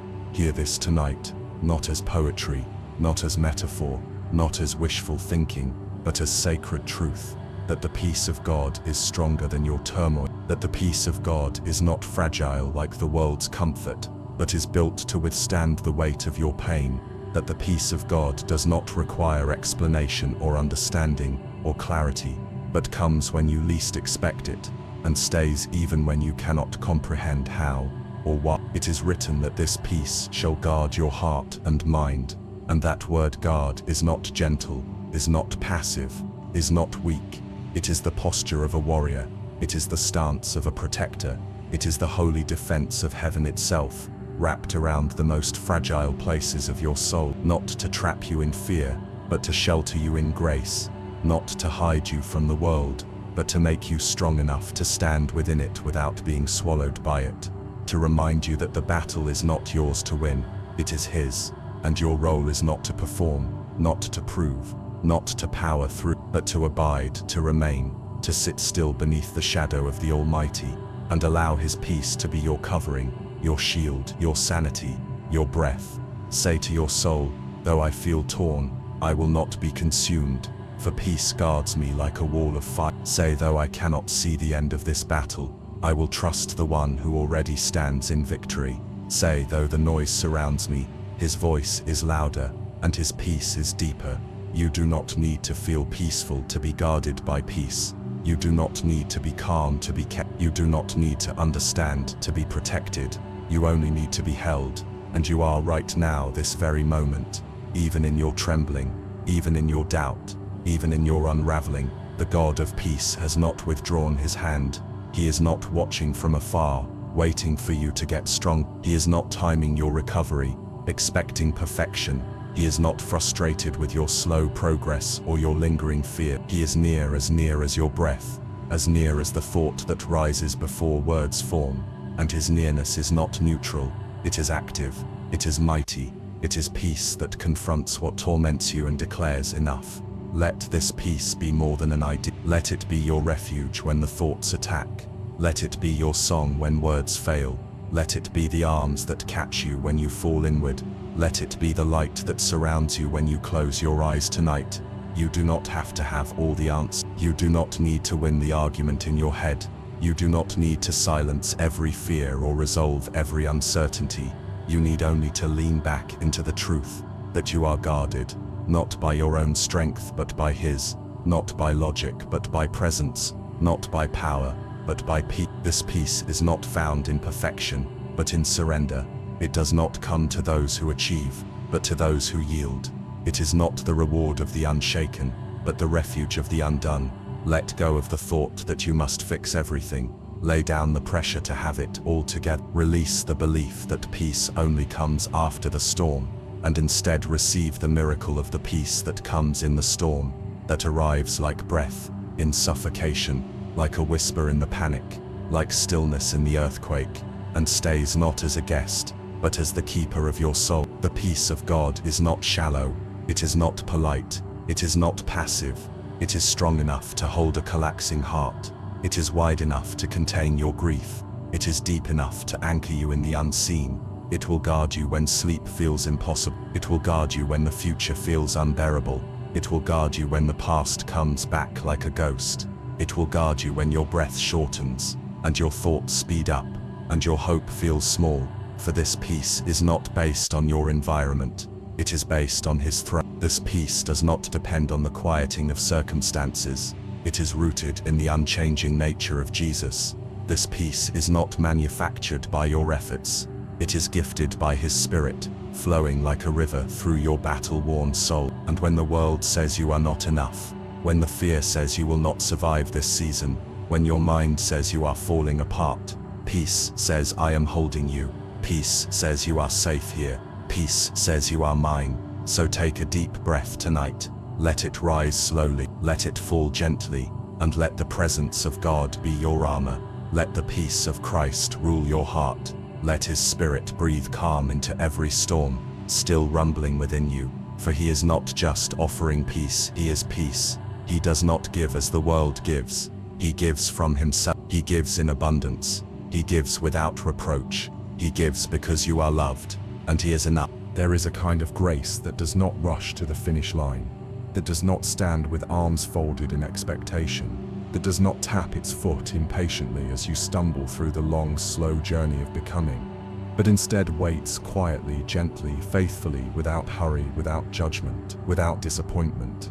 The kind of grace that does not walk ahead of you, dragging you behind, nor stand far off, waiting for you to catch up, but walks beside you with perfect patience, matching your pace when you limp, resting when you collapse, speaking softly when your ears are weary from noise, and refusing to let you go even when you have let go of yourself. This grace does not scold you for taking too long to heal, does not sigh when you fall into the same doubt again, does not shame you for not having learned the lesson the first time, or the 10th time, or the 100th. For it is not the grace of man which grows thin when tested and quick to run out. It is the grace of God which is deeper than your understanding, wider than your fear, stronger than your resistance, and more enduring than your mistakes. It is the grace that sees you curled up in silence and does not demand that you speak. It is the grace that watches you return to your knees with the same prayer and does not roll its eyes. It is the grace that meets you where you are and stays there, not until you improve, but until you remember that you were never required to earn its arrival in the first place. O soul who feels behind, who feels too slow, who feels disqualified by the length of your process, this grace was made for you, shaped for your journey, designed for your humanity and perfectly fitted to the timeline that heaven is keeping, not the one the world demands. There is no hurry in God's love. There is no stopwatch in His mercy. There is no quota in His compassion. There is only grace upon grace, mercy upon mercy, patience upon patience. Say to your soul, I will not be hurried by shame. Say, I will not measure my growth by comparison. Say, I will rest in the grace that walks with me, not behind me, not in front of me, but with me. For He who began a good work in you is not anxious to complete it. He is committed to completing it. He is not checking the calendar in frustration. He is watching your heart with joy. He is not wringing His hands with worry. He is holding your life with peace. And this grace that waits is not passive.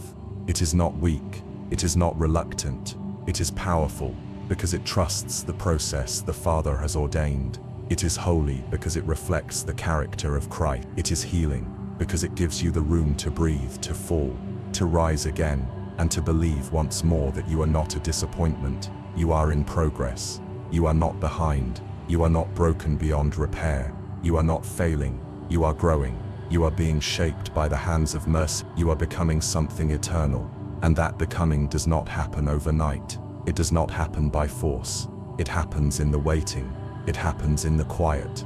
It happens in the unseen places where roots grow deep and foundations are laid far below the surface. Do not be discouraged by what you cannot see yet. Do not be afraid of slow seasons. Do not despise the gentle pace of grace. The world will tell you to hurry. Your fear will tell you to catch up. Your shame will whisper that it's too late. But grace says, Walk with me. Grace says, there is time. Grace says, you're not late. You're right where love is holding you. And if you have wandered, if you have strayed, if you have paused in exhaustion, or turned back in fear, know this: the grace of God has not moved ahead without you. It remains with you, sits beside you, walks with you, and waits without hurry, not because you are unimportant, but because you are beloved, and love is never in a rush to leave. Let this grace be your comfort tonight. Let it quiet the inner voice that lists all your failure. Let it silence the questions that begin with "why am I still?" or "shouldn't I be farther along?"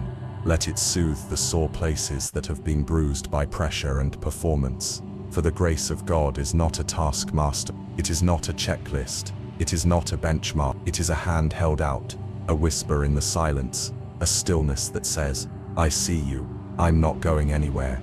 And this grace does not grow tired of you. It does not lose patience. It does not keep a record of your delays. It celebrates every step, no matter how small. It rejoices when you breathe again, when you hope again, when you try again. It dances over your smallest progress, and holds you close in your deepest despair. You do not need to be farther ahead to be loved more deeply. You do not need to be faster to be worthy. You do not need to be perfect to be wanted. You are enough for this grace. You are enough for this moment. You are enough, because Christ has called you his. So take off the pressure you have worn like armor. Lay down the timeline you have clutched like a map. Surrender the shame that has measured you by speed, instead of by surrender, and breathe beneath the covering of grace that waits, not as a shadow of your failure, but as the promise of your future. He who walks with you does not need you to rush. He only asks you to walk. He who holds your hand is not rushing ahead. He is present in the now. He who speaks your name is not impatient. He is singing over you even in your stillness. Let the grace that waits remind you that this process is not wasted, that slow growth is still growth, that delay is not denied, that healing takes time, and holiness takes root beneath the surface before it bears fruit. Let this grace hold you through every unspoken fear. Let it be the voice that counters the chaos. Let it be the presence that stays when others walk away. Let it be the hand that steadies you when the world demands more than you can give. And if you fall again tomorrow, grace will still be there. And if you feel numb again next week, grace will not be and if you return to the same questions, the same longings, the same fragile hope, grace will not grow weary. For grace is not a visitor, it is a covenant. It is the echo of mercy. It is the rhythm of heaven. It is the very heart of Jesus. And Jesus does not run ahead of you demanding that you keep up. He walks with you. He kneels with you. He rests with you. He waits with you, because he is grace, and he is an. There are moments in life when the room feels too quiet, not with the peaceful hush of stillness, but with the kind of silence that echoes loneliness, where the walls seem to lean in as if listening to the weight of your thoughts, where the air hangs heavy with questions no one is present to answer, and the absence of another soul sharpens the ache of your own solitude. A solitude not chosen but endured, not welcomed but carried. A silence that does not soothe but strains against the fragile fabric of your spirit. And in these hours of invisibility, when no voice replies and no hand reaches back, there is still one who enters without sound, who fills without form, who speaks without noise. And it is his presence not imagined, not symbolic, but real and radiant, that fills the room you thought was forgotten. For the presence of the Lord does not knock before entering the aching places.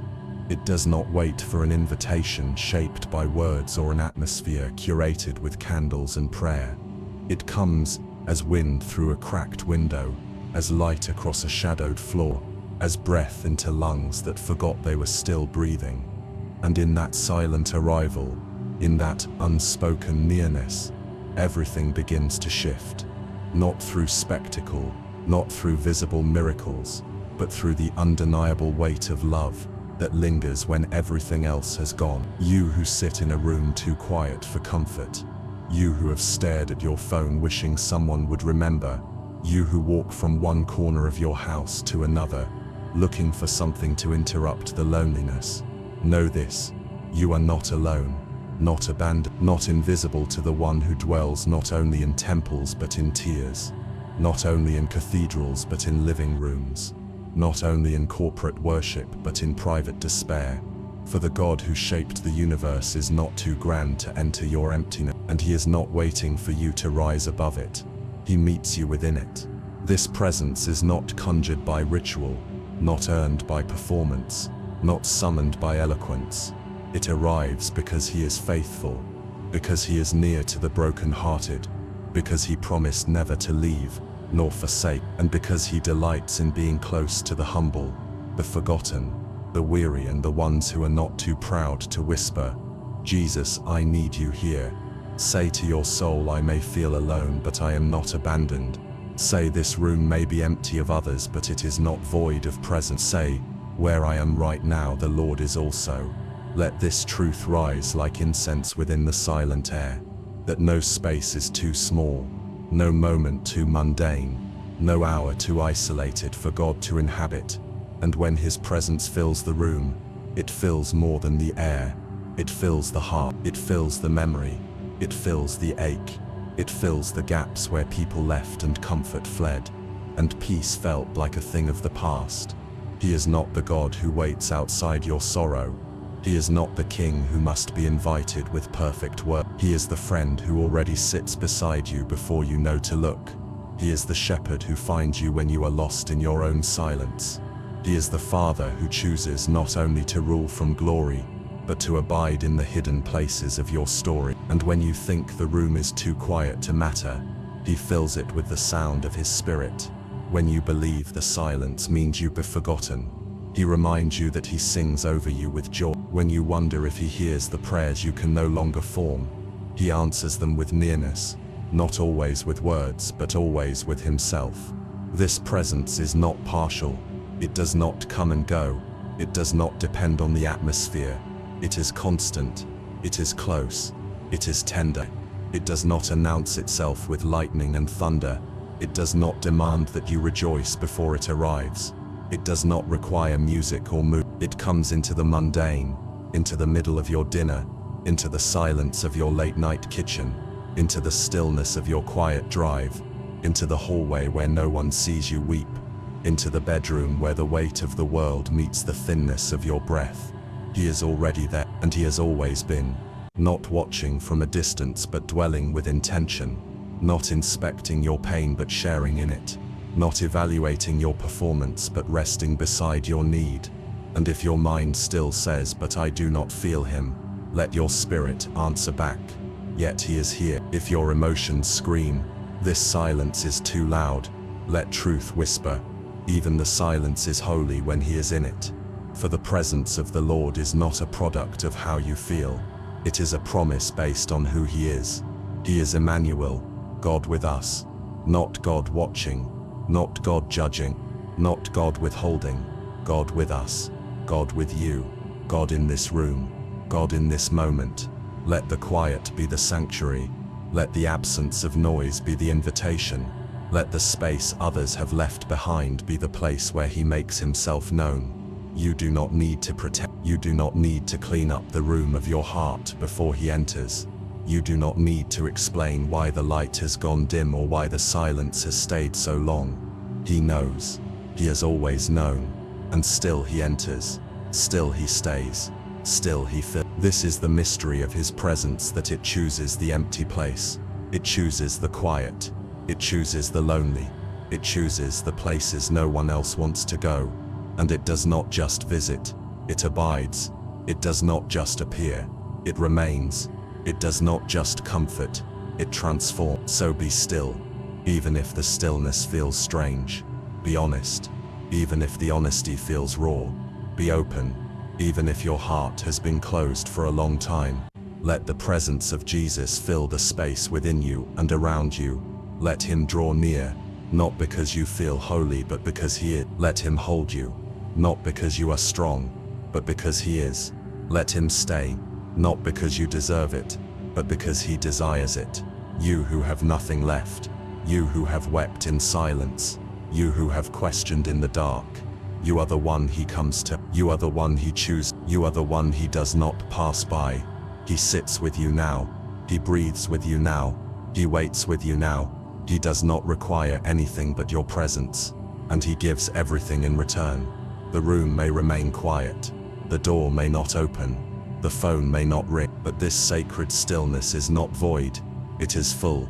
It is holy. It is inhabited by God himself, and he is in. There will come a time in your journey, not just once, but again and again, when everything around you begins to tremble, when the ground beneath your certainty begins to shift, when the things you leaned on without realizing have been stripped away, not because you were careless, not because you were weak, but because there are foundations in this world that appear solid until the winds come, until the floods rise, until the tremors begin to shake what once seemed immovable. And it is in that trembling, in that sacred instability, in that terrifying unveiling of your own limits, that you will discover the anchor that holds, not a theory or a theology or a comforting phrase, but a presence, a name, a person, Jesus, unshaken by storms, undisturbed by chaos, unchanged by pressure, steady when all else collapses, constant when all else crumbles, faithful when all else fails. You who have felt the shaking of relationships that once felt secure, of dreams you held so tightly, of identity wrapped in what you could accomplish or earn or prove, know that these tremors are not always signs of destruction, but sometimes the gentle mercy of God shaking loose what cannot carry the weight of your soul, so that what remains is not built on shifting sand, but upon the rock who cannot be moved, who does not crack beneath pressure, who does not erode with time or culture or failure or fear. There is an anchor that holds not only when the waters are still, but precisely when they rage. There is a foundation that stands not only in peace, but especially in storm. There is a hand that holds not only when you are strong, but more so when you collapse in weakness, when you have nothing left to grip, and can only fall into the embrace of the one who has never let go. And though the world around you shakes, though systems collapse and plans fall apart, though people walk away and expectations lie shattered like glass beneath your feet, he does not move, he does not change, he does not step back when your world is breaking apart. He moves closer, he draws near, he braces you with the strength of his own unshakable presence, and reminds you with gentleness more powerful than thunder, I am your anchor, I am your peace, I am your God. Say to your soul, though all else fails, I will not be lost. Say, though my heart quakes with fear, I will not be swallowed by it. Say, the one who holds me is not shaken by the things that undo me. Let the world shake, let what is temporary fall, let the facades collapse. For what remains when all else is removed is what was always true, that you are held not by circumstance but by covenant, not by effort but by grace, not by your grip on God, but by his grip on you. And this grip does not loosen with your confusion. It does not weaken when your faith does. It does not release when your prayers grow quiet. It holds fast. It secures. It keeps you anchored not in comfort but in Christ. For this anchor is not made of iron or chain or logic. It is made of blood, of promise, of eternal love that cannot be shaken by time or threatened by failure, that does not depend on your perfection, but flows from his, that entered the veil, and secured for you a hope that goes beyond emotion, beyond experience, beyond sight. You do not need to hold everything together. You do not need to figure out why the shaking came. You do not need to fix the cracks that appeared when your world split open. You only need to remain anchored in the truth that he has not moved, that he is still good, still present, still in control, still for you. When your body trembles with anxiety, when your breath shortens beneath the weight of uncertainty, when the very ground of your assumptions begins to quake, return to the place of rest, not in answers, but in presence, not in logic, but in the love of a Savior who whispers peace into the center of your storm, and wraps your heart with a calm, not because the chaos has stopped, but because he is greater than it. And when your faith feels as fragile as glass, when your hope hangs by a thread, when your courage has run dry and your questions outnumber your convictions, let this one truth anchor you, that he is not disappointed by your shaking, that he is not surprised by your fears, that he is not retreating from your mess, but standing firm within it, arms open, voice steady, eyes full of fire and tenderness, saying, "Even here I am enough." You will not be lost in the storm. You will not drift into oblivion. You will not break beyond repair. You are tethered to the eternal. You are fastened to the everlasting. You are secured by the faithfulness of the one who has never failed. And if the ground never returns to what it was before, if the cracks remain as reminders of what you've walked through, if the winds still howl and the waters still rise, let them come, for your security is not in what surrounds you but in who sustains you. Your stability is not found in perfect conditions, but in perfect love. Your anchor is not external, but internal, eternal, immovable. Let the anchor of his word steady your steps when all else trembles. Let the anchor of his promises hold you when fear threatens to sweep you away. Let the anchor of his spirit breathe peace into the center of your panic. Let the anchor of his presence be your hiding place, your quiet place, your holy place in the midst of turmoil. And when you feel yourself slipping again, when your knees give way and your heart begins to sink, you will find that you have not drifted, you have not drowned, you have not disappeared. You are still here, still seen, still held by the invisible strength of a Savior who refuses to let go, who binds himself to you with cords that cannot be severed, who remains even when you fall asleep in fear or wake up in doubt. This is not the end of your story. This is not the final word. This is not the moment that breaks you. It is the moment that reveals who holds you, and he holds you still, not lightly, not temporarily, not until you mess up again. He holds you completely. He holds you eternally. He holds you with joy and without regret. And that anchor, that still, unshakable presence, that quiet strength beneath the storm, that constant peace amid the quaking, that is Jesus, and Jesus is enough. There is a kind of weariness that seeps deeper than the surface, that does not merely tire the limbs or slow the mind, but empties the spirit drop by sacred drop, until even prayer feels like reaching with open hands into an empty jar, until even the smallest act of faith feels heavier than it once did, and you wonder if there is anything left inside you to give, to hope, to believe, to endure. But it is precisely in that aching emptiness, in that holy depletion, in that silence that echoes too loudly, that the Lord comes not as a storm, not as a spectacle, but as oil, pure and poured, not with haste, but with healing, not with noise, but with nourishment, not to scold you for being empty, but to fill you from the inside with something that cannot be manufactured by strength, cannot be earned by effort, cannot be purchased with gold or reputation or tears, but can only be received when you have nothing left to offer except your need. For the Lord does not despise empty vessels. He treasures them, not because they appear useful, not because they impress with beauty or grandeur, but because He alone delights in pouring into what is willing to receive, not what is already full of its own plans, its own pride, its own solutions, but what is willing to say with trembling lips and open heart, "I have no more, and yet I trust you to supply." There is oil for the weary soul. There is oil for the mother who is given beyond her strength. There is oil for the father who labors without rest.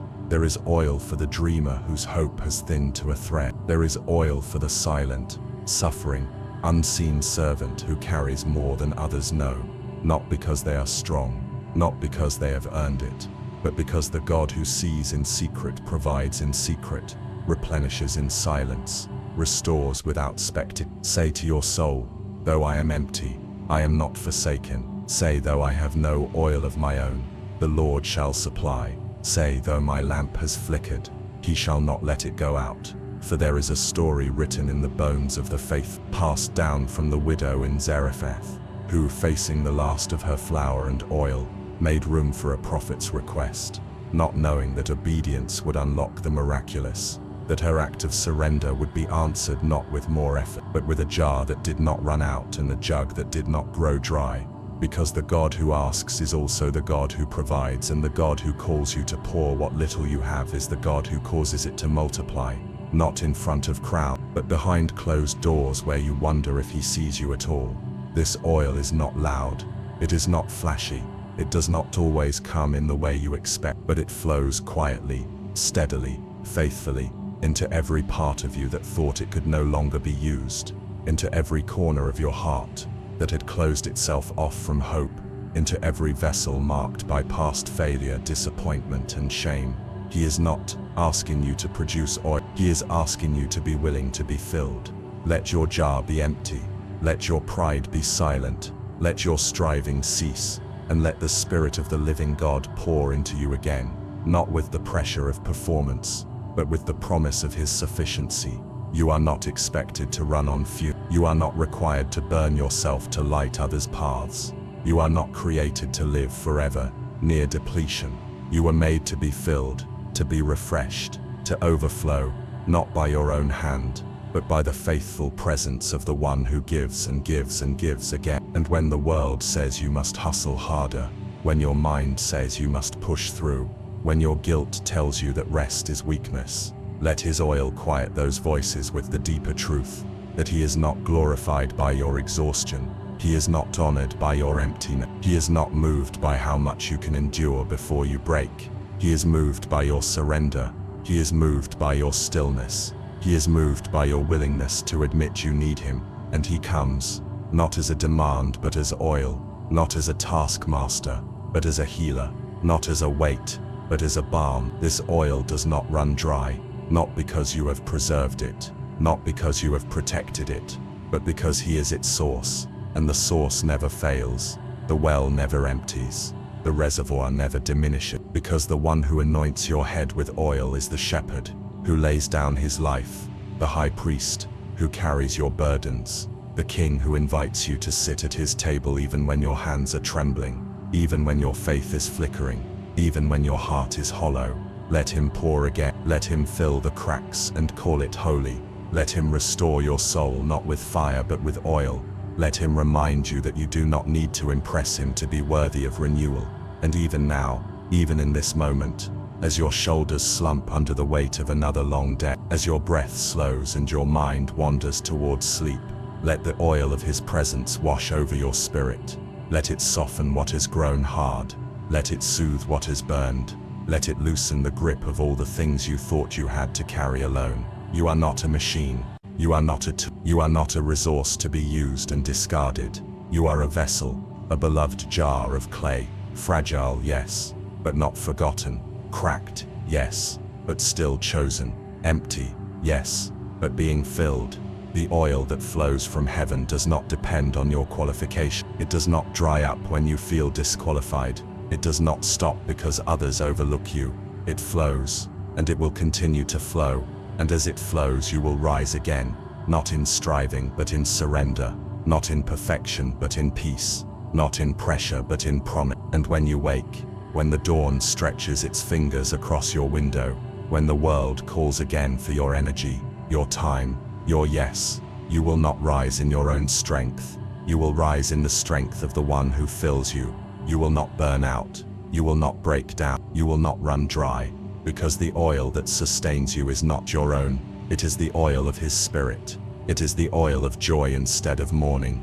It is the oil of gladness poured upon the weary. It is the oil of consecration for those called to be set apart. It is the oil that marks you as His. It is the oil that never runs dry, and He is enough. There is a kind of belonging that is not seasonal, not dependent upon how fruitful you appear to be, not conditional upon whether the world sees you as productive or barren, not tethered to whether your branches stretch wide with visible strength, or remain curled inward in the quiet ache of winter. For in the kingdom of the eternal gardener, you are not measured by the outward bloom, but by the inner connection, by the hidden root of your souls abiding in the one who is the true vine, the ever-living Christ, whose life does not flow to you based on your worthiness, but based on His faithfulness, whose nourishment does not arrive only in springtime, but in drought, and in frost, and in the long, aching silence between seasons, who does not prune to punish, but to prepare, and who never removes without a reason, never cuts without care, never withdraws His life from the branch He has chosen to bear His name. You who feel fruitless, you who stand in the field of your life with branches bare, and questions heavy, You who have weathered winds that stripped away what once grew freely, know this: you are still held, still fed, still loved, still connected to the vine that does not release its branches in winter, does not discard the limb when it ceases to bloom, that does not uproot what does not yet flower, but instead sends quiet streams of living water into the unseen places, sustaining you not for display, but for survival, nurturing you not to impress others but to restore your soul from the inside out. For he is not only the vine of abundance, but the vine of endurance. He is not only the Christ of spring harvest, but the Lord of barren seasons. He is not only the one who rejoices in your fruit, but the one who refuses to let you wither when the season turns harsh and unyielding. Say to your soul, though I feel unfruitful, I am not disconnected. Say, though the season is dry, the vine is alive. Say, I remain because he remains, and his life is still flowing into me. Let your heart remember what the eyes cannot see, that connection is not always proven by results, that intimacy is not always loud, that growth is not always visible, and that sometimes the most holy work of abiding happens in silence, in stillness, in the long waiting where nothing appears to change, but everything is being prepared beneath the bark and behind the veil. You are not a factory, you are not a machine, you are not a commodity to be harvested, and you are a branch, grown from the vine that has known suffering and joy, obscurity and glory, betrayal and resurrection. And just as the vine did not shrink back from the winter of Gethsemane, just as he did not cut himself off when the crowd vanished, just as he did not curse the season when the leaves of praise fell to the ground, so too will he not abandon you in your winter. He will not let you die in the frost. He will not turn his face from your emptiness. Instead, he leans in closer. He draws you deep. He sends forth the warmth of his spirit into your very marrow. He breathes life where no breath remains. And you, tired, doubting, wondering if you're still part of anything sacred, are still in him, still one with the vine, still receiving what you cannot yet feel, still connected to the source that will never run dry. Let the world misunderstand your season. Let others walk past, expecting only fruit. Let their expectations fall to the ground like autumn leaves. For your worth was never in the fruit you produced. It was always in the vine who called you his. And this vine is not temporary. This vine is not shallow. This vine is not unstable. He is rooted in the soil of heaven. He is watered by the will of the Father. He is full of the Spirit without measure. He is the Christ who holds you not with demand, but with delight. He delights in your remaining. He delights in your clinging. He delights in your slow, stubborn refusal to let go when everything in you says it would be easier to detach. But you have remained, and that is worship. That is victory. That is love. So let the gardener come, even with pruning shears in hand. Let him cut what cannot carry you into the next season. Let him remove what no longer brings life. Let him shape you into a vessel that bears not your own weight, but his beauty. For he prunes not to punish, but to purify. He prunes not to wound, but to wake. He prunes because you matter too much to leave wild and tangled. And though the cuts sting, though the silence stretches, though the waiting lingers, know this with unshakable certainty: you are still in the vine, you are still nourished, you are still becoming, you are still loved, and the season will turn, the sun will rise, the rain will fall, the roots will deepen, the fruit will come. But even if it does not, even if this chapter is not one of harvest, but of hiddenness, even if the bloom is not seen by any eyes but his, still you are his, still you are connected, still you are enough because he is enough. Let the vine carry your weight. Let his love flow into the parts of you that have grown numb. Let his presence saturate what you thought was lost. Let his word revive the dreams you buried beneath disappointment. You do not have to grow by force. You do not have to bear fruit to be accepted. You do not have to be seen to be sustained. Remain in him. Rest in him. Let yourself be held even when you have no strength to reach. For the vine that holds you now will never break. He will never snap under your failure. He will never rot under your fear. He will never dry out in your desperation. He is eternal. He is true. He is Jesus. and Jesus is in. There is a weight that no human hand can carry, no matter how strong the will, how determined the heart, how pure the motive, or how noble the cause.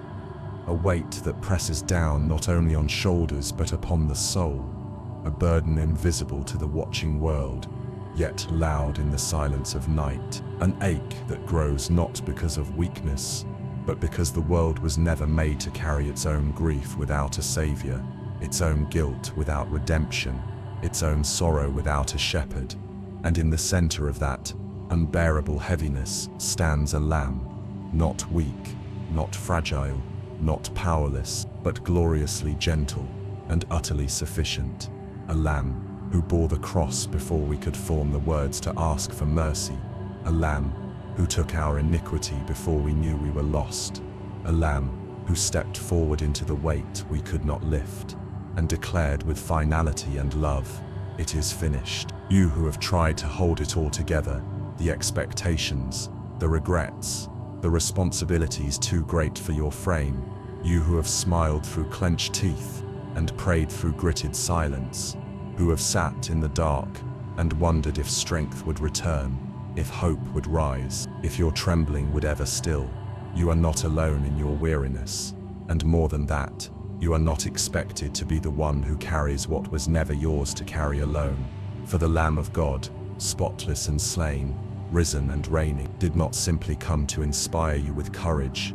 He came to relieve you of the unbearable, to shoulder what you were never created to endure, to walk beneath the crushing weight and lift it with arms scarred by love and eyes that see straight through your endurance into your exhaustion. Not to scold you for being overwhelmed, but to kneel beside you in it and say, "This too I will carry." There is no shame in needing a savior. There is no failure in laying your burdens down. There is no weakness in saying, "I can't." Say to your soul, "I was not made to carry what Christ already bore." Say, "The weight I feel is not mine to hold alone." Say, "The Lamb who was slain has already taken it, and I am allowed to let it go." Let the burdens you carry find their way to the altar. Let the heaviness slide from your shoulders into the hands that once stretched wide on a tree.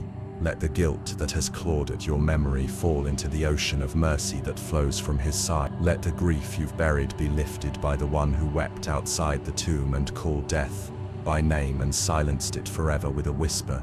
For the Lamb does not watch from a distance while you struggle. He does not wait for you to collapse before stepping in. He does not place more on you to see how long you can last.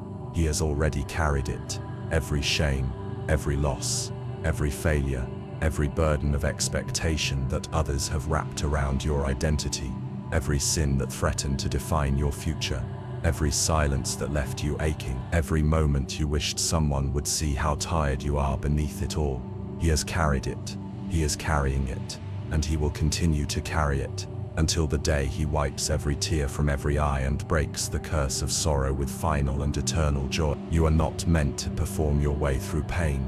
You are not called to impress heaven with your endurance. You are invited, simply, freely, gently, to release, to surrender, to rest your burden on the back of the one who already bore the stripes, already wore the thorns, already faced the silence of the grave and shattered it with the sound of resurrection. And he is still carrying, still interceding, still lifting, still loving. He does not grow weary. He does not grow impatient. He does not resent the weight you place upon him. He welcomes it. He welcomes you. He welcomes the release of what you were never asked to bear. So come again, even if you've come before. Come again, even if the burden returns.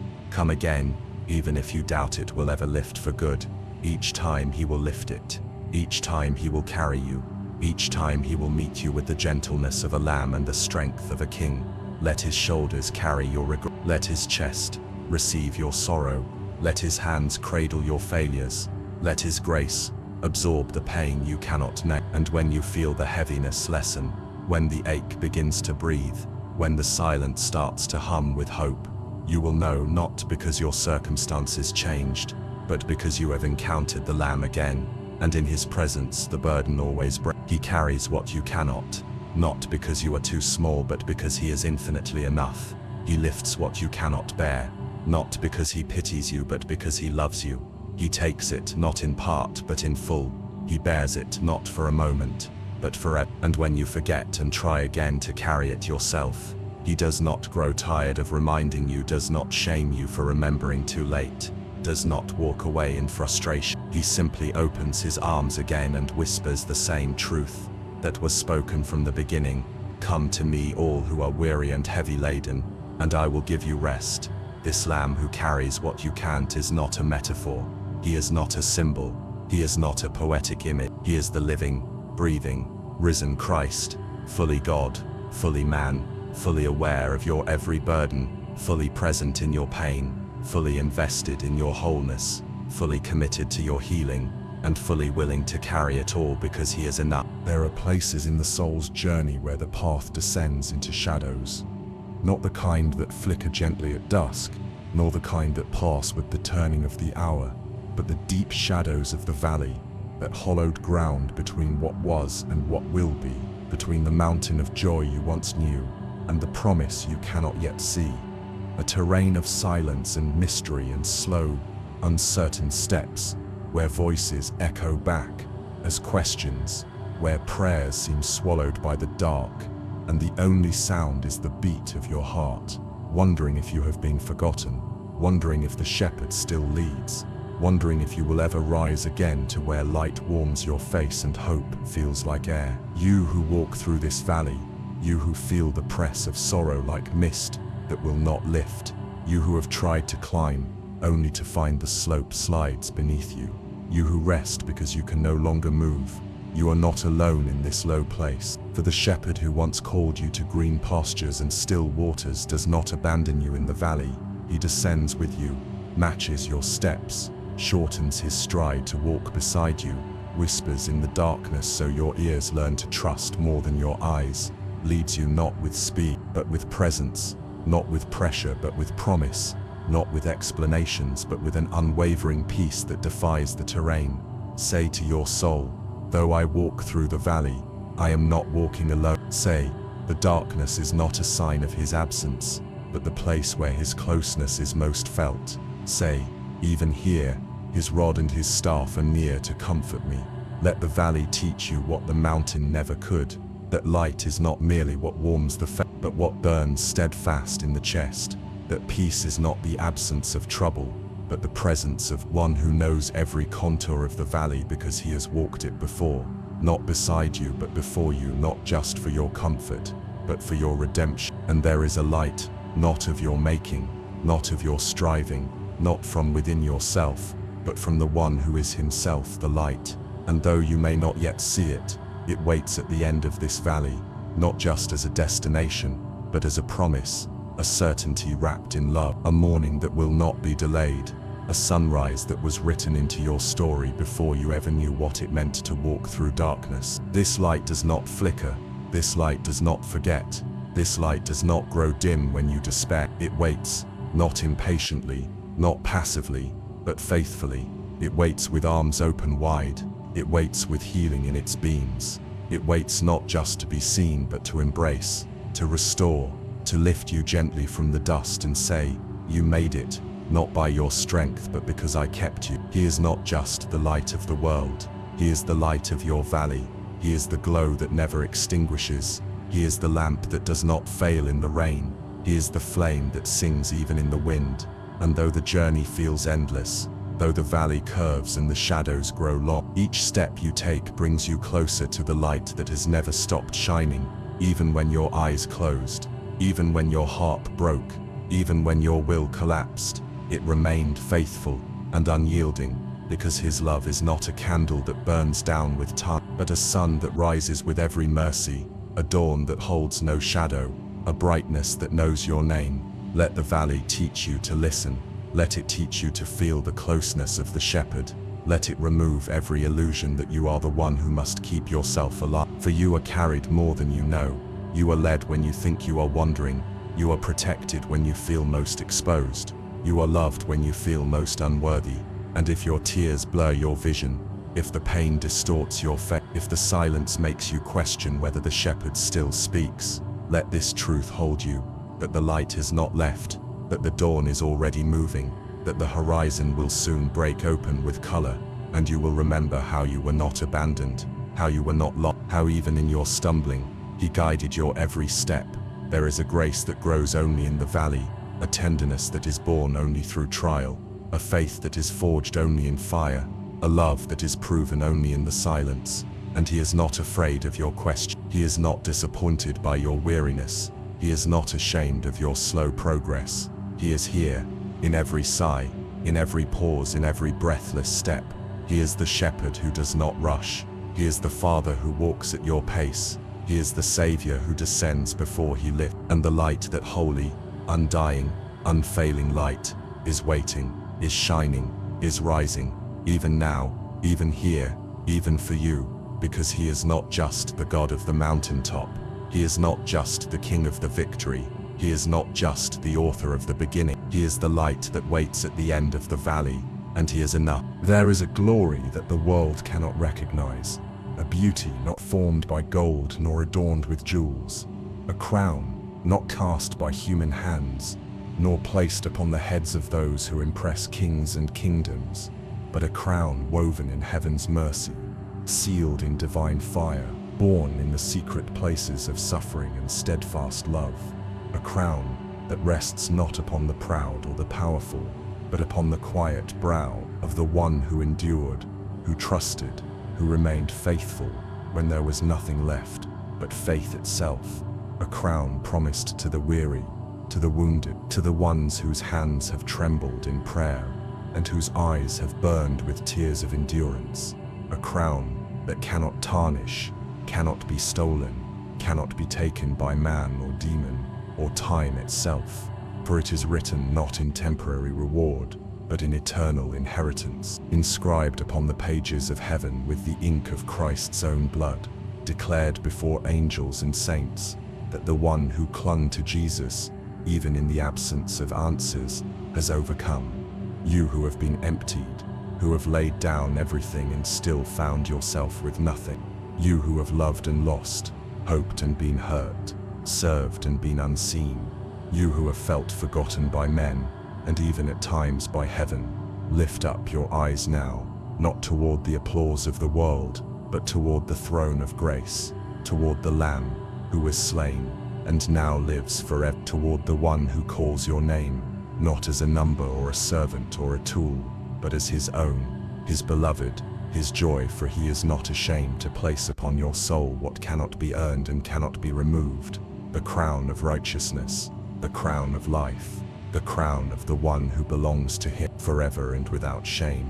This crown is not given at the start, not placed upon you when your strength is highest, or your success most visible, but it is reserved for the end of the road, for the long walk of surrender, for the valley made holy by endurance, for the trials that refined your faith like fire, until all that remained was Jesus, and in that moment of emptiness, you discovered that what you had lost was never your treasure, and what you had feared was never your end, and that He, and He alone, was always enough. Say to your soul, though my hands are empty, I am crowned with glory. Say, though I have no gold, I wear the favor of God. Say, though the world does not see me, the eyes of the Lord are fixed upon me. For the crown that He places upon the faithful is not crafted of perishing things.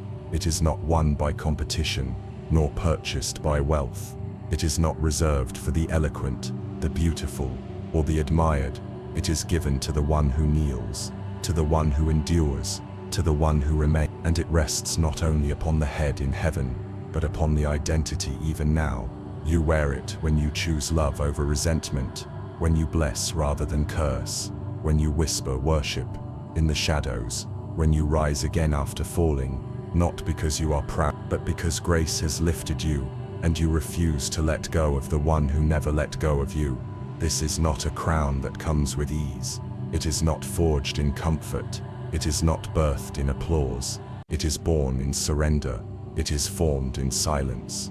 It is crowned in scar, and yet it gleams with a beauty beyond all earthly glory, for it reflects not your greatness, but the greatness of the one who carried you, who anointed you with oil in your affliction, who walked beside you when no one else stayed, who wept when you wept, who rejoiced when you overcame, and who now declares before all of heaven, well done, Not because you were flawless, not because you never feared, not because you always felt strong, but because you kept walking, because you kept trusting, because when there was nothing left you still believed. And belief in the dark is the kind that heaven honors, and trust without sight is the treasure of saints, and love without guarantee is the song that echoes in the throne room. Let no man take your crown, let no failure define your worth, let no loss convince you that your victory has disappeared, for your crown is secured in the promise of Christ, in the resurrection of the Lamb, in the seal of the Spirit who whispers still, "You are mine." Let this crown remind you of who you are, not abandoned but chosen, not broken but beloved, not disqualified but destined, not defeated but deeply crowned with purpose, marked with heaven's pleasure, clothed in righteousness not your own. And when you look in the mirror and see only weakness, when the world names you by your loss or your lack, let the truth thunder louder than your doubts, that you are royal not because of what you have done, but because of the one who wears many crowns and has shared his with you. He has not withheld his kingdom from you. He has not kept his glory for himself. He has poured it out upon the least and the last, upon the weary and the waiting, upon the lowly and the longing. And you who thought you had nothing left, you are royalty, you are crowned, you are seen, you are loved. The crown that rests upon your soul is invisible to those who seek only power, but it is radiant before the eyes of heaven. It shines with every act of hidden obedience. It sparkles with every yes spoken in the dark. It grows more brilliant with every tear surrendered as worship. And though the trials have not ended, though the wounds still sting, though the road winds onward, you walk now not as one forgotten, but as one crowned. You walk now not waiting to be worthy, but as one already called beloved. And this crown, this holy, eternal, irreversible crown, is not temporary. It cannot be taken. It cannot be earned. So it cannot be lost. It cannot be tarnished by your weakness, nor removed by your enemy. It has been placed upon you by the hands of the Lamb, by the voice of the Father, by the breath of the Spirit. You do not carry it alone. It carries you. And when all crowns of this world have turned to dust, when all glory of man has faded like morning mist, yours will remain, unfading, unshaken, unstolen, because you are his, and he is an